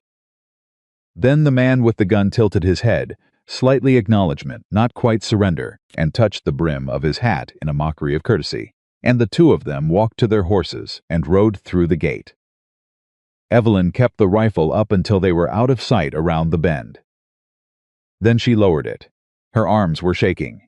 She hadn't noticed while it was happening, which was how these things worked. The body saved the shaking for afterward, when it was safe to feel it. Caleb was beside her. He didn't reach for the rifle or try to take it. He just stood close enough that she could feel the solid fact of him. You all right? He said. Yes. She wasn't entirely, but she would be, and the distinction mattered. You? Fine. How'd you get back so fast? Henderson met me on the trail. She lowered the rifle fully. Her heart was still running hard. He saw them leave. He came after me. She paused. He's sorry for all of it. Caleb was quiet a moment. That took something, he said. Riding after you. She could be fair about that, even now. She walked to the paddock rail. December came immediately, pressed her nose hard against Evelyn's shoulder, snorted once. Horses always knew. She put her hand on the mare's face and breathed. They'll come back, she said. Yes, Caleb said. Or Pruitt finds another way. Yes. She turned around. I'm not leaving. I want you to know that. Whatever he does next, whatever comes next, I'm not leaving this property. He looked at her. "I know," he said. "I never thought you were. I just needed to say it. I know that too." She looked at him. He was watching her with that steady gray attention that she had stopped finding unsettling weeks ago and had started finding something else. Something she was not going to name, standing in her yard with shaking arms and a rifle in her hand. "I need coffee," she said. "I made a pot an hour ago," he said. "It's probably still warm." It was still warm. They drank it in the kitchen, which was the first time they had sat inside together. She realized all the coffee they had been at the paddock fence, or on the porch, or standing in the yard. The inside of the cabin felt different with another person in it. Fuller, less quiet in the way that empty houses were quiet. She told him everything about Denver. Hartley, the Consolidated Land Company representative. The methodology note. The surveyor. She told him what Hartley had said about the questions Pruitt's man had been asking, and she watched Caleb's face go through several things as she talked: concern, calculation, and a kind of anger that was cold and controlled, and nothing like the hot kind. When she finished, he was quiet for a moment. He was scoping the property, he said. "Not just the water. The whole property." "Yes, which means he's not just trying to pressure you into selling. He's planning for what happens if you don't." She had thought this on the ride home. She had turned it over and over. What does a man like Pruitt do when a legal approach fails and a pressure approach fails? "He looks for a legal technicality," Caleb said. "Something in the original property filing. Something in the water claim that can be challenged. Something that looks like process but is really just finding a crack and prying it open." She put her coffee cup down. "My property filing is solid. I had a lawyer in Denver look it over when I bought it. The water claim is newer. It's provisional," Hartley said. "Hartley is careful," Caleb said, "and he's on your side as much as a federal official can be. But a federal review takes time, and Pruitt has money to spend on lawyers who know how to make time work against someone." He looked at her. "What's the weakest point in your claim?" She thought about it. Honestly, the way she always thought about things that mattered. "The point of diversion," she said. "The specific location where I draw from the upper tributary. It's within 100 feet of the Henderson boundary. If Pruitt's lawyers argue the draw point is technically on Henderson's side of the line." "Is it?" "No. I surveyed it myself when I bought the property. The draw point is on my side by 30 feet. She paused. "But I surveyed it myself, my measurements, my tools, my records, which are meticulous and internally consistent," Caleb said. As Hartley already noted, which a hired surveyor working for Pruitt could dispute. Caleb was quiet. He turned his coffee cup in his hands. She watched him think. "I need an independent survey," she said. "Before Pruitt's people do one. A surveyor with no connection to Harlan Creek or to Pruitt's operation who can put their name on the boundary measurement." "Do you know anyone?" she thought. She thought about the network of people she had known before Harlan Creek, the colleagues, the professionals, the people she had worked with in Denver, before she had bought this land and moved away from the city to build something quieter. She had cut most of those ties. It had seemed cleaner, after the trial, to start over completely. She had not completely started over, though. Not entirely. "There's a man named Silas Beaumont," she said slowly. "He's a surveyor, licensed through the Territorial Authority. He taught a land measurement course in Denver that I attended 4 years ago. He testified in a federal water case in '81. His work is respected. Would he come? I haven't spoken to him in 3 years. But he knew me before the trial, before the Dunmore story." She paused. "He's the kind of man who would want to know if something unjust was happening." "Then send him a telegram," Caleb said. "Tonight? Can you reach the trading post before it closes?" She checked the light. "If I leave now." He stood up. "I'll saddle August." She looked at him across the kitchen table. At this man who had come in from the cold of his own solitude and had chosen, without drama and without announcement, to make her problems his problems. Who had slept in her barn and held her difficult horses and talked to Henderson and stood in her yard without a weapon while two of Pruitt's men made threats. "Caleb," she said. He stopped. "Why are you still here?" she said. Not unkindly, not as an accusation, as a genuine question asked plainly, because she was a person who asked things plainly when they mattered. "You have a ranch, cattle, a life on that mountain. This isn't your fight." He stood in the doorway of her kitchen and looked at her for a long time. "No," he said, "it's not." He said it without apology. "But you are." She sat very still. "I don't know exactly when that happened," he said. "I don't have a date for it." But somewhere between the road and the fence posts, and a woman who sleeps in her coat and rides through rain to file federal paperwork, somewhere in there, it stopped being about the fight and started being about. He paused. He was not a man who said a great many words, and when he said them, they were exact, and she felt every one of them. "I'm not asking you for anything. I know what it cost you to trust someone before, and I know I haven't earned that yet, and I'm not standing here expecting anything in return. I just needed you to know why I'm still here, so you could decide what to do with it." Evelyn Harper sat at her kitchen table with her cold coffee and her rifle leaning against the wall and the late afternoon light coming through the window, and she looked at a man who had just said the most honest thing anyone had said to her in longer than she could measure. She stood up. "Go saddle August," she said. He looked at her.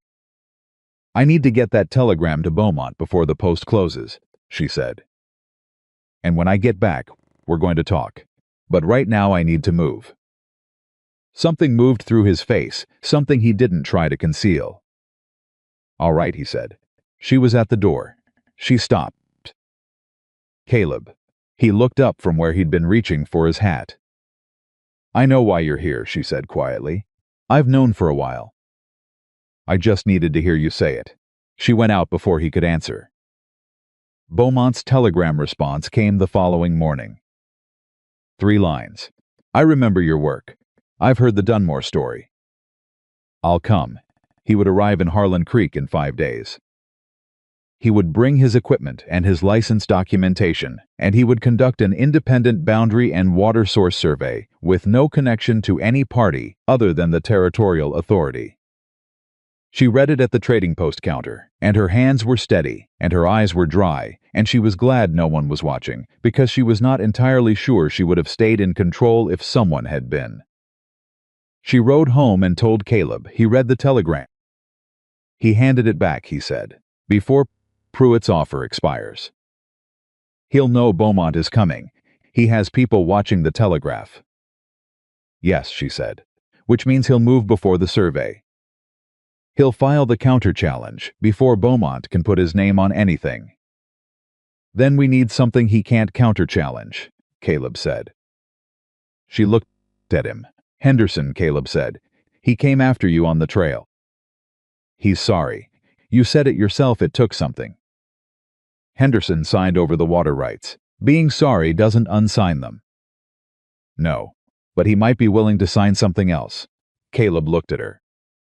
"An affidavit, stating that he was under financial duress when he signed Pruitt's contract. Stating that Pruitt's representative used his wife's illness as leverage. If Henderson puts that in writing and it goes to Hartley, it complicates Pruitt's purchase," she said, following it. "Not legally void, but complicates. And if Henderson is willing to grant you an easement voluntary, in writing for the upper tributary access, even just a seasonal one, then your drawpoint isn't disputed regardless of what Pruitt's surveyors say about the boundary." She stared at him. "You think Henderson would do that?" "I think Henderson rode hard to warn you, because he's a man who knows he did something wrong and is looking for a way to make it right. And I think if someone asks him directly, clearly, without making him feel like a coward for what he did." "You," she said. "You're saying you should ask him." "I know how to talk to scared men," Caleb said quietly. "I've been one." She looked at him. She thought about a winter in 1876, and a man who had ridden up to a mountain with his grief and his cattle and built a cabin and stayed because staying was the only honest thing left to do. She thought about what it took to come back from that kind of cold. She thought about the fact that he had come back and had ended up on a road in July where a woman was standing with an empty bag and had stopped. "Go talk to Henderson," she said. He came back in the late afternoon. She was in the barn with December when she heard the bay on the trail, and she came out and looked at his face when he dismounted, and she knew before he said a word. "He'll sign both," Caleb said. "The affidavit and the easement." She pressed her lips together. "Hardwin, tomorrow morning. He wants to bring his wife. He said she should hear it." "What really happened?" A pause. "He also said he wanted me to tell you directly that he knows saying sorry isn't enough. But he's saying it anyway." She turned. She walked back into the barn. She stood with both hands on December's neck and breathed. She heard Caleb come in behind her. He didn't say anything. He just came and stood nearby in the way he did, close enough to be present, far enough to give her room. "I spent 14 months, she said. Her voice was not steady. She let it not be steady, because he had said what he said in her kitchen, and she had said what she said in response, and they had passed some threshold, and on the other side of it she did not have to hold everything completely together all the time. 14 months being the woman who ruined a family. And the whole time, the only thing it would have taken was one person to say what actually happened. "I know," he said, "one person, with enough decency to tell the truth." "I know." She turned around. Her eyes were wet, and she didn't try to make them not be. "I'm not going to cry," she said. "All right," he said. Gently. "I made that rule 14 months ago, and I have kept it this entire time." "You've kept it remarkably well," he said, still gently. She laughed. It came out rough and wet and real, nothing like the contained sound she usually permitted herself, and December startled slightly and then settled. And the laugh cracked something open in Evelyn's chest that she had been keeping locked for a very long time. Caleb reached out and took her hand, not dramatically, not with declaration, just his hand, big and rough and warm, taking hers and holding it with the same steadiness he brought to everything. She looked down at their hands. She looked up at him. "I'm still not ready," she said, "for whatever this is going to be." "I need more time." "I know," he said. "I'm not going anywhere." She believed him. She believed him the way she believed the creek measurements and the federal claim and the fact that December had good judgment.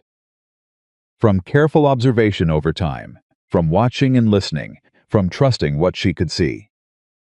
"Okay," she said. She did not pull her hand away. The next morning Henderson came with his wife. Martha Henderson was a small woman with a serious face and the particular thinness of someone who had been ill for a long time and was fighting it. She walked slowly, but she walked without being helped, and she sat at Evelyn's kitchen table and looked at Evelyn with eyes that had clearly been doing a lot of thinking. "My husband told me everything," Martha said. Her voice was quiet but direct. "The real version, not the one the town's been telling." Evelyn sat across from her. She did not say it was fine because it wasn't. She did not say it didn't matter because it did. She sat and she listened.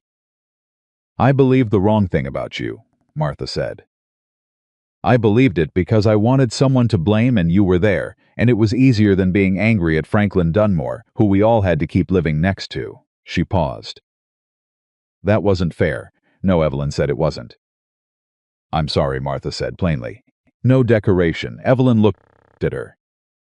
This woman who had been sick for a long time and had still ridden out to sit at a table she wasn't sure of her welcome at and say a thing that cost something. "Thank you," Evelyn said. Jack Henderson signed the affidavit in Caleb's presence. He signed the easement. His hand was not quite steady, but it didn't stop. When he finished, he set the pen down and looked at Evelyn and said, "I hope it helps," in the voice of a man who has set down something heavy. "It'll help," she said. After they rode out, she took both documents and sat at her table and read every word. The affidavit was detailed, specific, and damning. Pruitt's representative had come to Henderson twice. The first time to make an offer.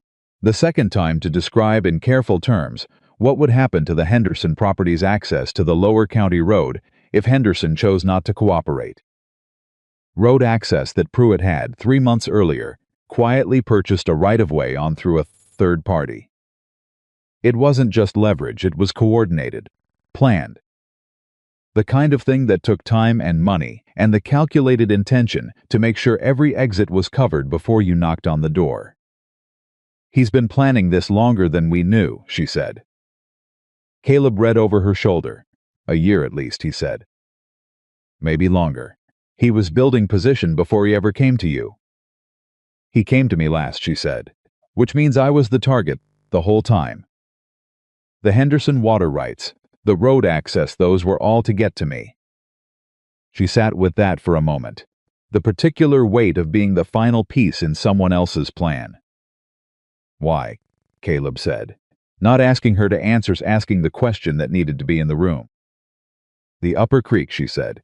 "It's not just about my property. The upper tributary flows from the same snowmelt source that feeds 3 other properties downstream. Whoever controls the point of origin controls the water. Pruitt's been buying downstream and working upstream. My property sits at the headwater." She looked at the documents. "He doesn't want my land. He wants what's on it, and through it." "The whole valley," Caleb said. "The whole valley," she agreed. She looked at the documents for a long moment. Then she stood up. "I need to send these to Hartley," she said, "before Beaumont arrives. Before Pruitt files his counter-challenge. If Hartley has the affidavit and the easement in hand when the survey comes in, Pruitt's legal approach collapses at the foundation." "That's a 3-day ride," Caleb said. "I know." She looked at him. "I know I keep asking you to hold things here. You're not asking," he said. "I'm offering." He stood. "But this time I want you to take December." She looked at him. "August is the better traveling horse." "August is steadier over long days," he agreed. "But December is faster when it counts." "And if Pruitt's man is watching the trails," he didn't finish. She looked at the mare in the paddock, December, who was fast and smart, and had known Caleb almost as long as she had, who had stood at the south fence every morning waiting. "All right," she said. She was packed within the hour. At the gate, Caleb checked December's girth without being asked. He checked the rifle in the scabbard. He handed her the oilskin with the documents already wrapped inside, dry and protected. She looked down at him. 3 days, she said. "I'll be here," he said. The same words, the same weight. She had lost count of how many times he had said them and meant them, and not once had it felt ordinary. She reached down.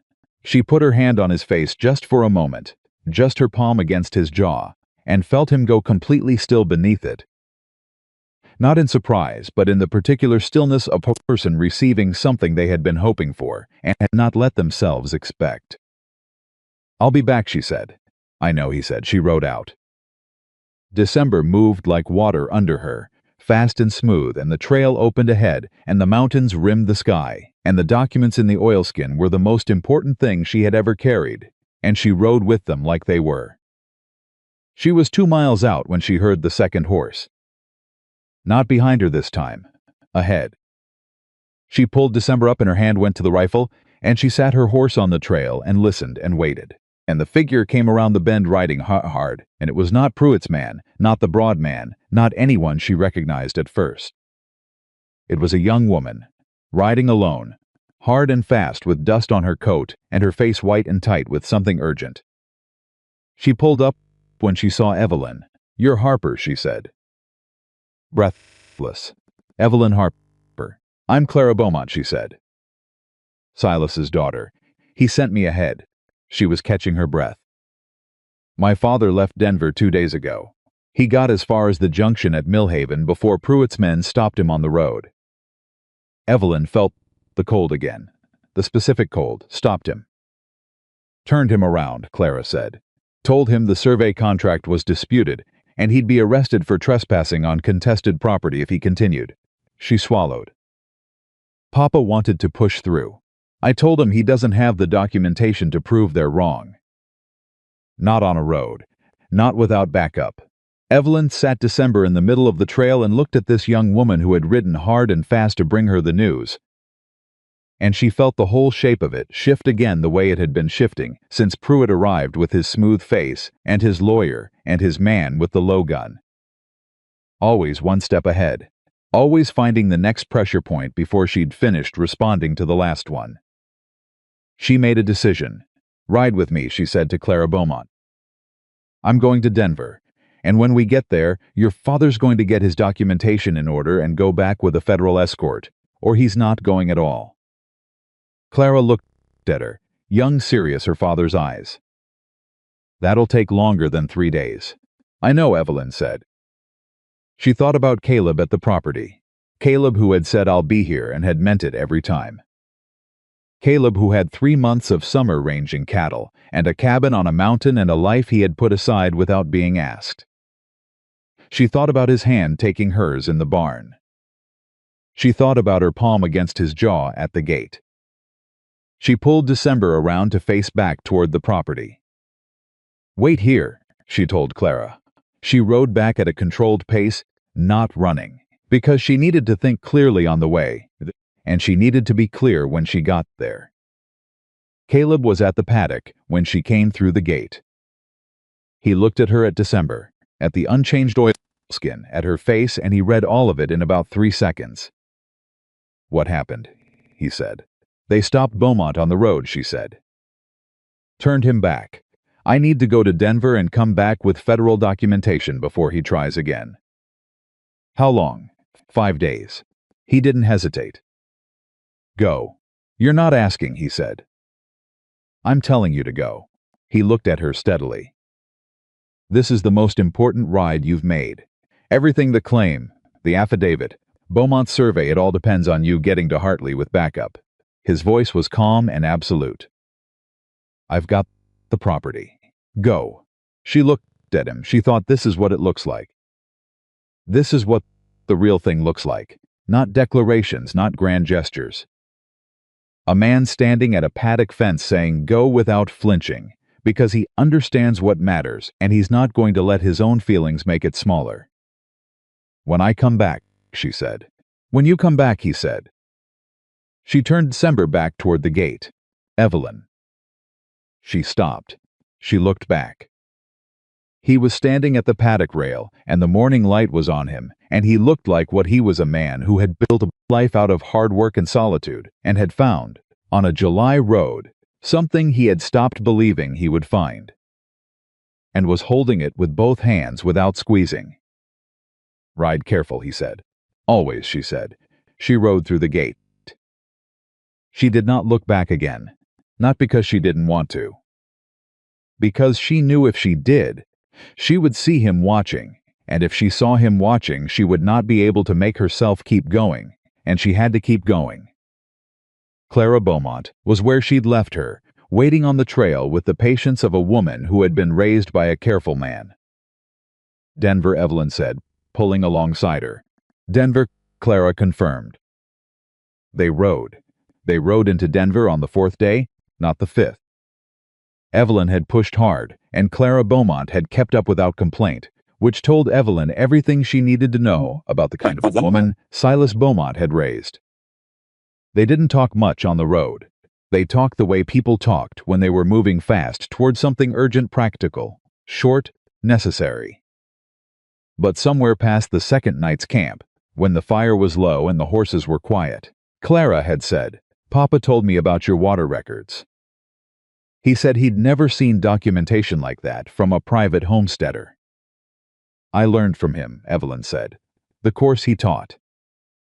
4 years ago, Clara had looked at her across the fire. "He remembered you," she said, "when your telegram came. He said your name, and he said, 'That woman does not cut corners,' and then he started packing." Evelyn had looked at the fire for a long time after that. Hartley was at his desk when they walked in. He looked at Clara, looked at Evelyn, looked at the expression on both their faces, and he did not ask them to wait. "Tell me," he said. Evelyn told him. Pruitt's men on the road. Beaumont turned back. The affidavit from Henderson. The easement. The coordinated purchase of the road SAS 3 months prior. The third man with the low gun, who had visited Hartley's office asking questions about surveyor schedules. Hartley listened without interrupting.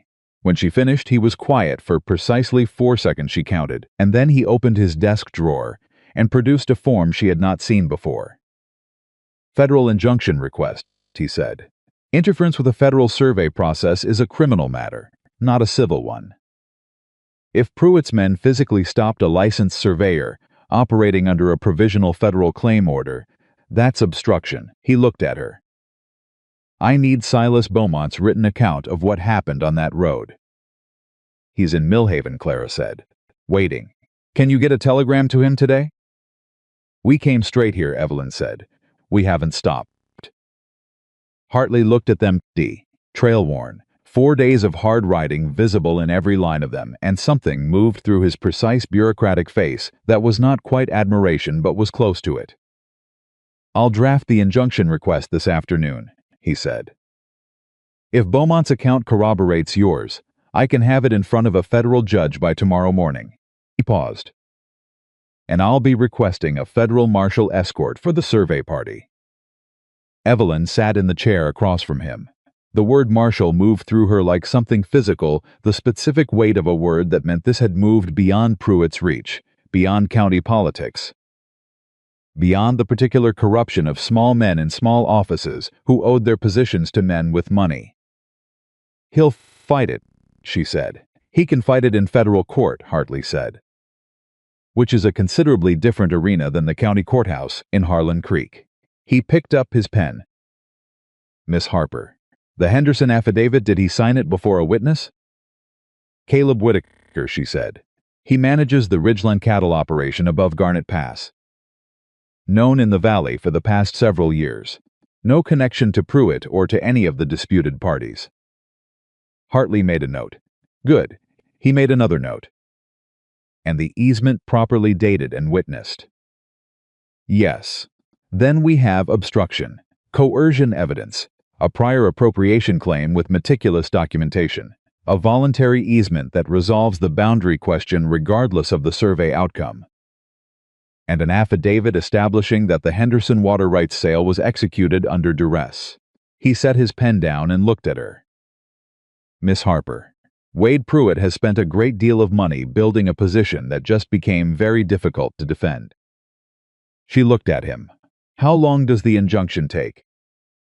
If the judge concurs, and I believe he will, 24 hours. And the marshal escort for Beaumont? I can have it arranged by tomorrow afternoon. She breathed, slowly, in and out, the way she had learned to breathe when the ground shifted, not fighting it, just staying upright and present until it steadied.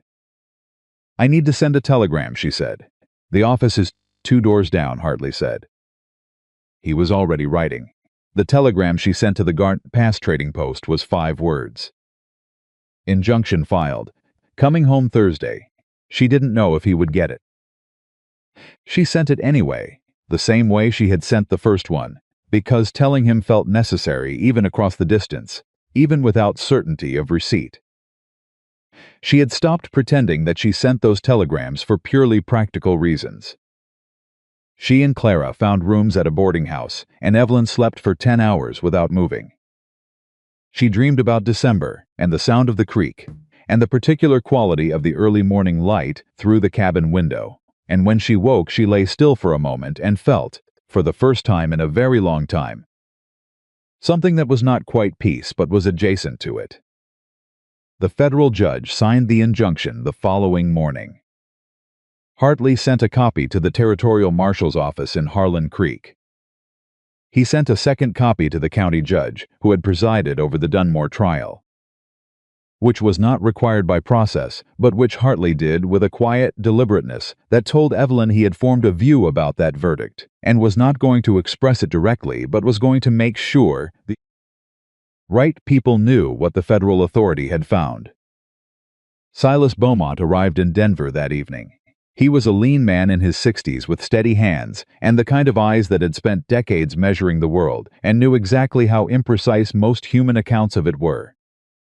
He embraced his daughter briefly and firmly, and then he turned to Evelyn and looked at her the way he had looked at her students 4 years ago, assessing, direct, without pretense. "You kept the records," he said. "You taught me why to," she said. He almost smiled. "When tomorrow?" she said. "With a marshal."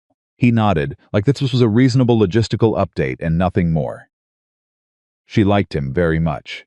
The ride back to Harlan Creek was nothing like any of her previous rides. Silas Beaumont rode on her left, Clara on her right. 2 federal marshals behind them, solid, unremarkable men who wore their badges without drama and carried themselves with the easy authority of people who did not need to announce what they were. She did not feel safe, exactly. She did not think safety was something you felt in the middle of a fight. But she felt grounded. She felt the specific gravity of things moving in the right direction, and after 14 months of things moving consistently in the wrong one, that sensation was almost overwhelming in its ordinariness. They stopped for the night at the junction outside Millhaven. In the morning, before they mounted, Marshal Denton, the senior of the two, a weathered man who spoke in the measured cadences of someone accustomed to making things clear, sat across from her at the campfire and laid out what would happen. "When we arrive," he said, "we'll present the injunction to Pruitt's operation and to the county courthouse.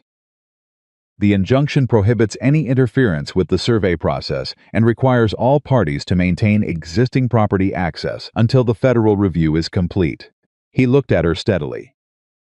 "That means Pruitt cannot act on the Henderson water rights in any way that restricts your access while the proceeding is pending." "He'll have lawyers there," she said.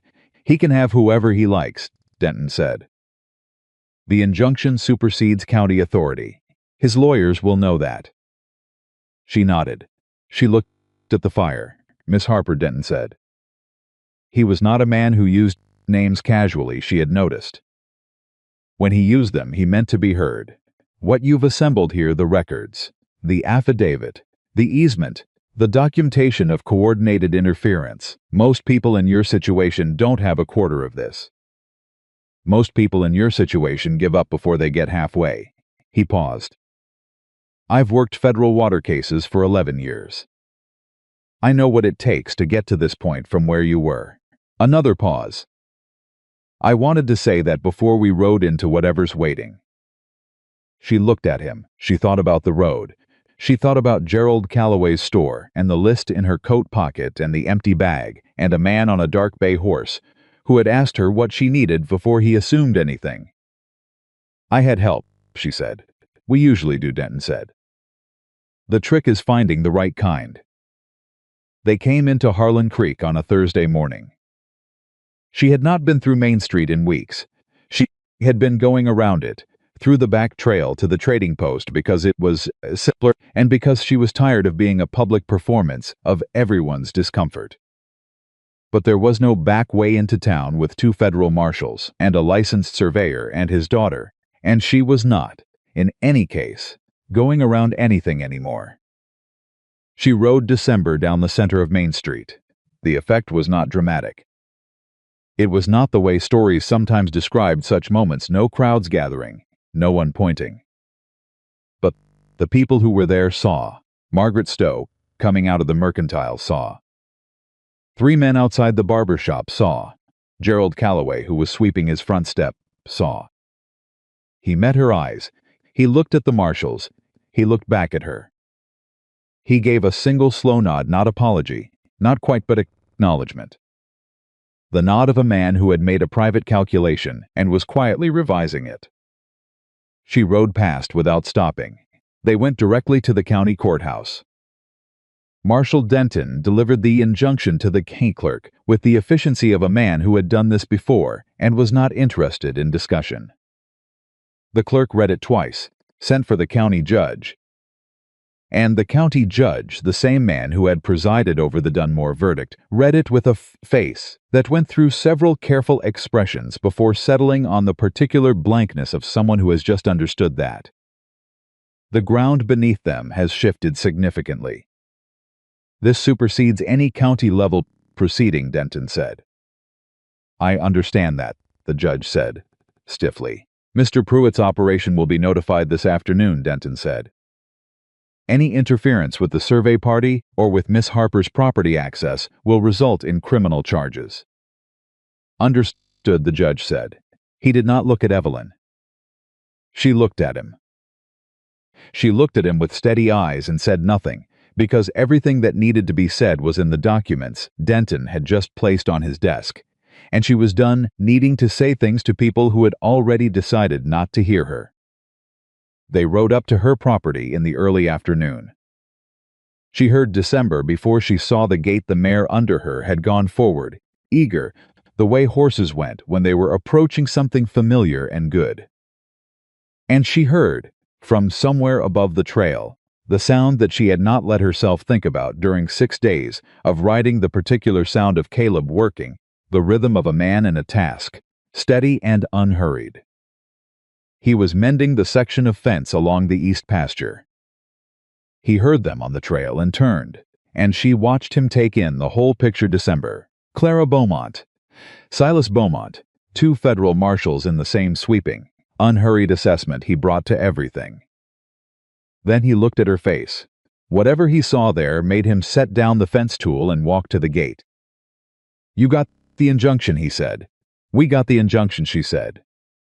He opened the gate.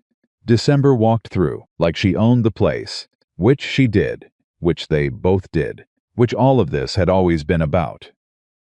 Evelyn dismounted, and December turned immediately and pressed her nose hard against Evelyn's shoulder, and she put her arm around the mare's neck and held on for a moment. She heard Caleb introducing himself to Denton, heard Denton explaining the survey timeline, heard Silas Beaumont asking about access to the upper tributary, and Caleb answering with the specific detail of a man who had spent 6 days learning this property from the inside. She let herself hold December a little longer. Then she straightened and turned around. Caleb was looking at her. Denton was looking at a map. Clara was helping Silas with his equipment bags. The marshals were watering their horses at the trough. You got my telegram, she said. Yesterday morning, he said. Injunction filed. I thought you might not got it, he said. Quietly. I read it about 6 times. She looked at him. 6 days was a long time to be apart from something you had not yet admitted you needed. She had ridden 400 miles of it in the space between what she knew and what she was ready to say, and somewhere around the 3rd day the distance between those 2 things had collapsed. And she had spent the last 2 days riding toward the other side of it. December's hoof? Good, he said. She had the bran mashed twice. She's fine. You look tired, she said. So do you. I'm all right, I know, he said. You always are. She looked at him for a long moment.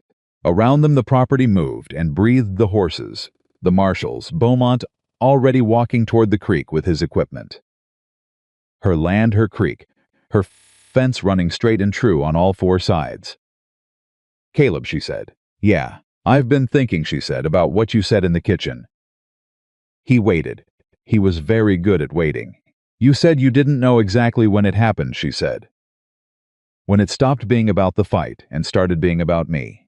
She paused. I do. I know exactly when it happened for me. He looked at her. His face was open in a way it only got when he had decided not to protect it. When was it? On the road, she said. The 1st day. When you wrote down my list. He was quiet. Most men, when they want to help someone, they tell you what you need, she said. They assume. They decide for you. You took out a notebook and wrote down what I told you. Exactly what I told you. She looked at him. That was when. He was very still. I'm not ready for everything, she said.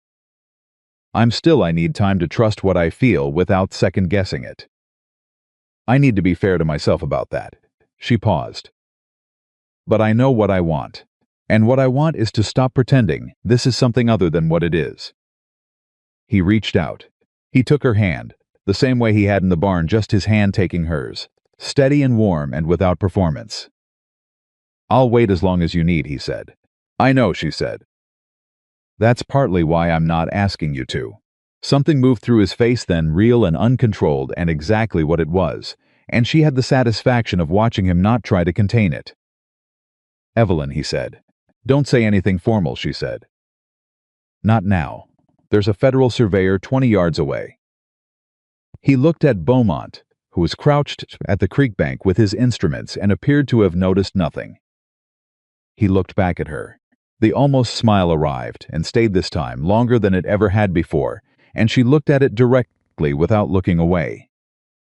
"Fair enough," he said. She held his hand. Silas Beaumont completed the survey in 2 days. His findings were precise, documented, and unambiguous. The upper tributary was a hydrologically distinct water source from the Henderson Agricultural Channel. The draw point on Evelyn's property was 32 feet inside her boundary line. The 3-year measurement record she had kept matched the surveyed flow data within acceptable variance. There was no legitimate basis for including the upper tributary in the Henderson water rights sale. He put his name and license number on every page. Marshal Denton took the survey findings, and the injunction and the Henderson affidavit, and the easement to Wade Pruitt's office in Harlan Creek on a Friday afternoon. She was not there for that meeting. She did not need to be. She had Denton's account of it afterward, delivered with the same measured precision he brought to everything. Pruitt had his lawyers present. They had reviewed the injunction. They had reviewed the survey findings. They had reviewed the affidavit. There had been a period of consultation behind closed doors, which Denton had waited outside with the patience of a man who had waited outside many closed doors, and then the door had opened, and Pruitt himself had come out. He had looked, Denton said, like a man who had done the math. He asked what the federal authority would accept as resolution. Denton told her. "And," she said, "full withdrawal of the water rights challenge. Restoration of Henderson's road access. A letter acknowledging that the Consolidated Land Company had no legitimate claim on the upper tributary access of Black Pine Creek." Denton paused. He also, without being asked, offered to compensate Henderson for the duress of the original transaction. She blinked. "He offered that voluntarily?" "His lawyers suggested it," Denton said. "I believe they advised him it was less costly than the alternative." She sat with that for a moment. "What's the alternative?" "Criminal charges for obstruction of a federal survey process," Denton said. "And a civil proceeding for coordinated interference with property rights that could open his entire land operation to federal review." He looked at her. "His lawyers are good ones. They know when to cut losses." She nodded slowly. She felt the shape of it settle, not triumph exactly, which was too loud a word for what this felt like. Something quieter. Something that felt like a room finally coming to temperature after a long cold season. "It's over?" she said. "The federal matter is resolved pending his written withdrawal, which I expect on my desk by Monday." Denton stood. He picked up his hat. "Miss Harper, what you did filing correctly, documenting thoroughly, making the ride twice, that's what won this. Not the marshals, not the injunction, the work you did before any of us were involved." She looked at him. "A man named Caleb Whitaker held this property together while I did that work." Denton nodded once. "Good men are worth holding on to," he said. He rode out. She stood in her yard and listened to the creek. That evening she made dinner. A real dinner, not trail food, not the quick, practical meals of the past weeks. She cooked the way she had cooked, before everything fell apart, before the trial, before she had stopped doing things that were not strictly necessary for survival. She used the good flour and the herbs from the garden and the last of the dried apples she had been saving since October. Caleb came in from the barn and stopped in the doorway. He looked at the table. He looked at her. He looked at the table again. "Sit down," she said. He sat. They ate. They talked about the survey, about Denton's account of Pruitt's lawyers, about what Henderson had said when she'd ridden past his place that afternoon and he'd come out to the fence. Henderson had said, I'm glad it's right. And she had said, so am I, Jack. And they were not friends and might never be, but they were neighbors again. And in this valley that was something. What does Pruitt do now? Caleb asked. Finds another valley, she said. Men like that don't stop. They just redirect. She passed him the bread. But not this one, not this property. He took the bread. No, he agreed. Not this one. After dinner they sat on the porch. The summer dark was warm and full of sound. The creek, the horses shifting in the paddock, somewhere to the north an owl asking its permanent question.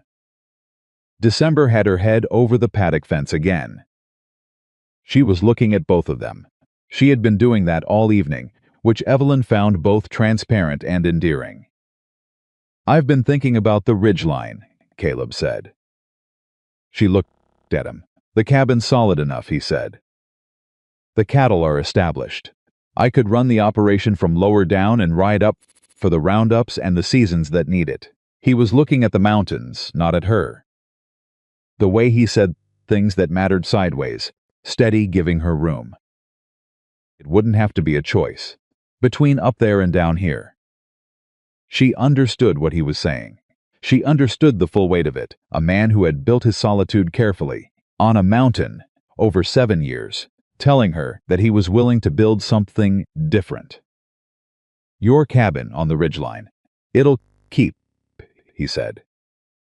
Good building. You'd come down. I'd come down, he said. If there was something worth coming down for. She looked at the paddock. At December, who was watching them with the frank interest of an animal who understood more than she was given credit for. This property needs more hands, Evelyn said. Spring is going to be a full operation with the federal claim confirmed. 3 horses, the garden, the upper pasture once the water access is secure. It is, he agreed. And the barn has a room, she said. It's been established that it's adequate. He looked at her then. The almost smile. It's adequate, he confirmed. It wouldn't be permanent, she said. The barn. That would be temporary. Temporary, he said carefully. Until we figured out something more sensible, she said. He was quiet for a moment. He looked at her directly now, no sideways, no careful angles. Just Caleb Whitaker looking at Evelyn Harper, across a porch in the summer dark with everything he was thinking visible on his face. How long do you figure that would take? He said. I don't know, she said. I've never done this before. Not the right way. Neither have I, he said, not the right way. She looked at him. He looked at her. Denver snorted from the paddock, which broke the moment just enough to make it breathable. Stay, she said. Through the fall. Through the first round with the federal confirmation process. Help me get this operation where it should be. She paused. And we'll figure out the rest as we go. He looked at her for a long time. All right, he said. Not a grand declaration. Not a promise wrapped in ceremony. Just a man saying yes to the right thing in the right way, which was exactly what she had needed, and exactly what she had learned, after everything, to recognize. Silas Beaumont and Clara left on Saturday morning. Silas shook Caleb's hand and then turned to Evelyn and said, without preamble, you should come back to Denver sometime. There's a water law symposium in November. Your documentation would be of significant educational value to the people in that room. She looked at him. You want me to present my records? I want you to teach people what 3 years of correct methodology looks like, he said. There are homesteaders all over this territory, losing water claims they should win, because nobody ever showed them how to build a record. She thought about it. She thought about a course in Denver 4 years ago, and a meticulous man who had taught her something that had, eventually, saved everything she had. She thought about what it meant to pass that forward. November, she said. November, he confirmed. Clara embraced her, which was unexpected and entirely welcome, and then they rode out, and the property went quiet in the particular way it did when the unusual had passed and the ordinary was coming back. The ordinary was good. She had not always known that. She knew it now. The weeks that followed were the most productive of Evelyn's 3 years on the property. The federal confirmation came through in late August. Hartley sent the official documentation by post. 7 pages of careful federal language that amounted to, "This water is yours. This access is yours. These records are accepted. This claim is confirmed." She read all 7 pages twice and then folded them and put them in the box with the provisional notice and the Henderson affidavit and the easement, and she put the box on the shelf above the fireplace where she could see it. Caleb had moved his essential things from the ridgeline by then. He rode up twice a week for the cattle, came back by evening, and the rhythm of the property reorganized itself around 2 people instead of one in a way that felt less like addition and more like correction, like a thing that had always been slightly off balance, finding its proper center. They worked well together. She had known this from the fence posts. From the first afternoon he had held December steady while she worked the mare's hoof, but knowing it in small doses and living it daily were different things. And the daily version was better than she had let herself imagine. He did not try to run things. He did not offer opinions she hadn't asked for. He noticed what needed doing, and he did it, and when he had a view he said so plainly, and when she disagreed he engaged with her disagreement rather than retreating from it. And twice she was right, and once he was right, and neither of them kept score. Jack Henderson's wife Martha recovered enough to ride in town by September, which the whole valley noted and which brought Henderson a general goodwill he had been short on since the water rights business. Henderson came by once, in early September, ostensibly to return a borrowed fence tool, and actually to look at the property and at the 2 of them working in the east pasture and to say, as he rode away, "It's a good operation, Miss Harper." "I'm glad it held. So am I, Jack," she said again. Pruitt's withdrawal letter arrived at Hartley's office the Monday after Denton had promised it. Hartley sent her a copy with a single handwritten line at the bottom, "Well done." She put it in the box with everything else. Gerald Calloway stopped her on the street in early October. He was outside his store, the same step he had been sweeping the morning. She rode in with the marshals, and he said her name, and she stopped and looked at him. "Miss Harper," he said, I'd like to welcome your custom back. If you're willing." She looked at him for a moment. "I'll think about it," she said. She didn't say it unkindly. She meant it. She was a fair woman, and he was not a terrible man, and she had not yet decided where the line was between the forgiveness she could honestly extend and the part that would take more time. She was willing to do the work of figuring that out. She thought he understood that. He nodded and went back to his step. On the last Saturday of October, Caleb came in from the barn with a particular expression, focused, decided, the face of a man who has been thinking something through and has arrived at the end of the thinking. She was at the kitchen table, going over the fall accounts. She looked up. "I need to ask you something," he said. She put down her pen. "All right." He sat across from her. He didn't take his hat off because he was still in his coat from outside, and he didn't position himself carefully. He just sat and looked at her, the way he looked at things he was serious about. "I've been down here 4 months," he said. "I know." "It's not the barn that I'm thinking about," he said. "The barn is fine. The barn isn't the point." "I know that, too," she said. He looked at her. "I want to build something here," he said. "With you. Not just the operation. Not just the water claim and the horses and the federal documentation." He was choosing words with his usual care, the way he did when the words had to carry exactly the right weight. "I want to come home to this place and have you be in it. I want you to know that when I ride up to the ridgeline I'm coming back. Not because the barn is adequate, but because this is where I'm supposed to be." He paused. "I'm not asking you to be ready for everything at once. I'm asking if you're willing to move in that direction. With me." Deliberately, she looked at him across the kitchen table. She thought about a July road and an empty bag and a man who wrote down her list. She thought about fence posts and coffee at the paddock and a telegram that said both creeks holding and a hand in the dark of a barn.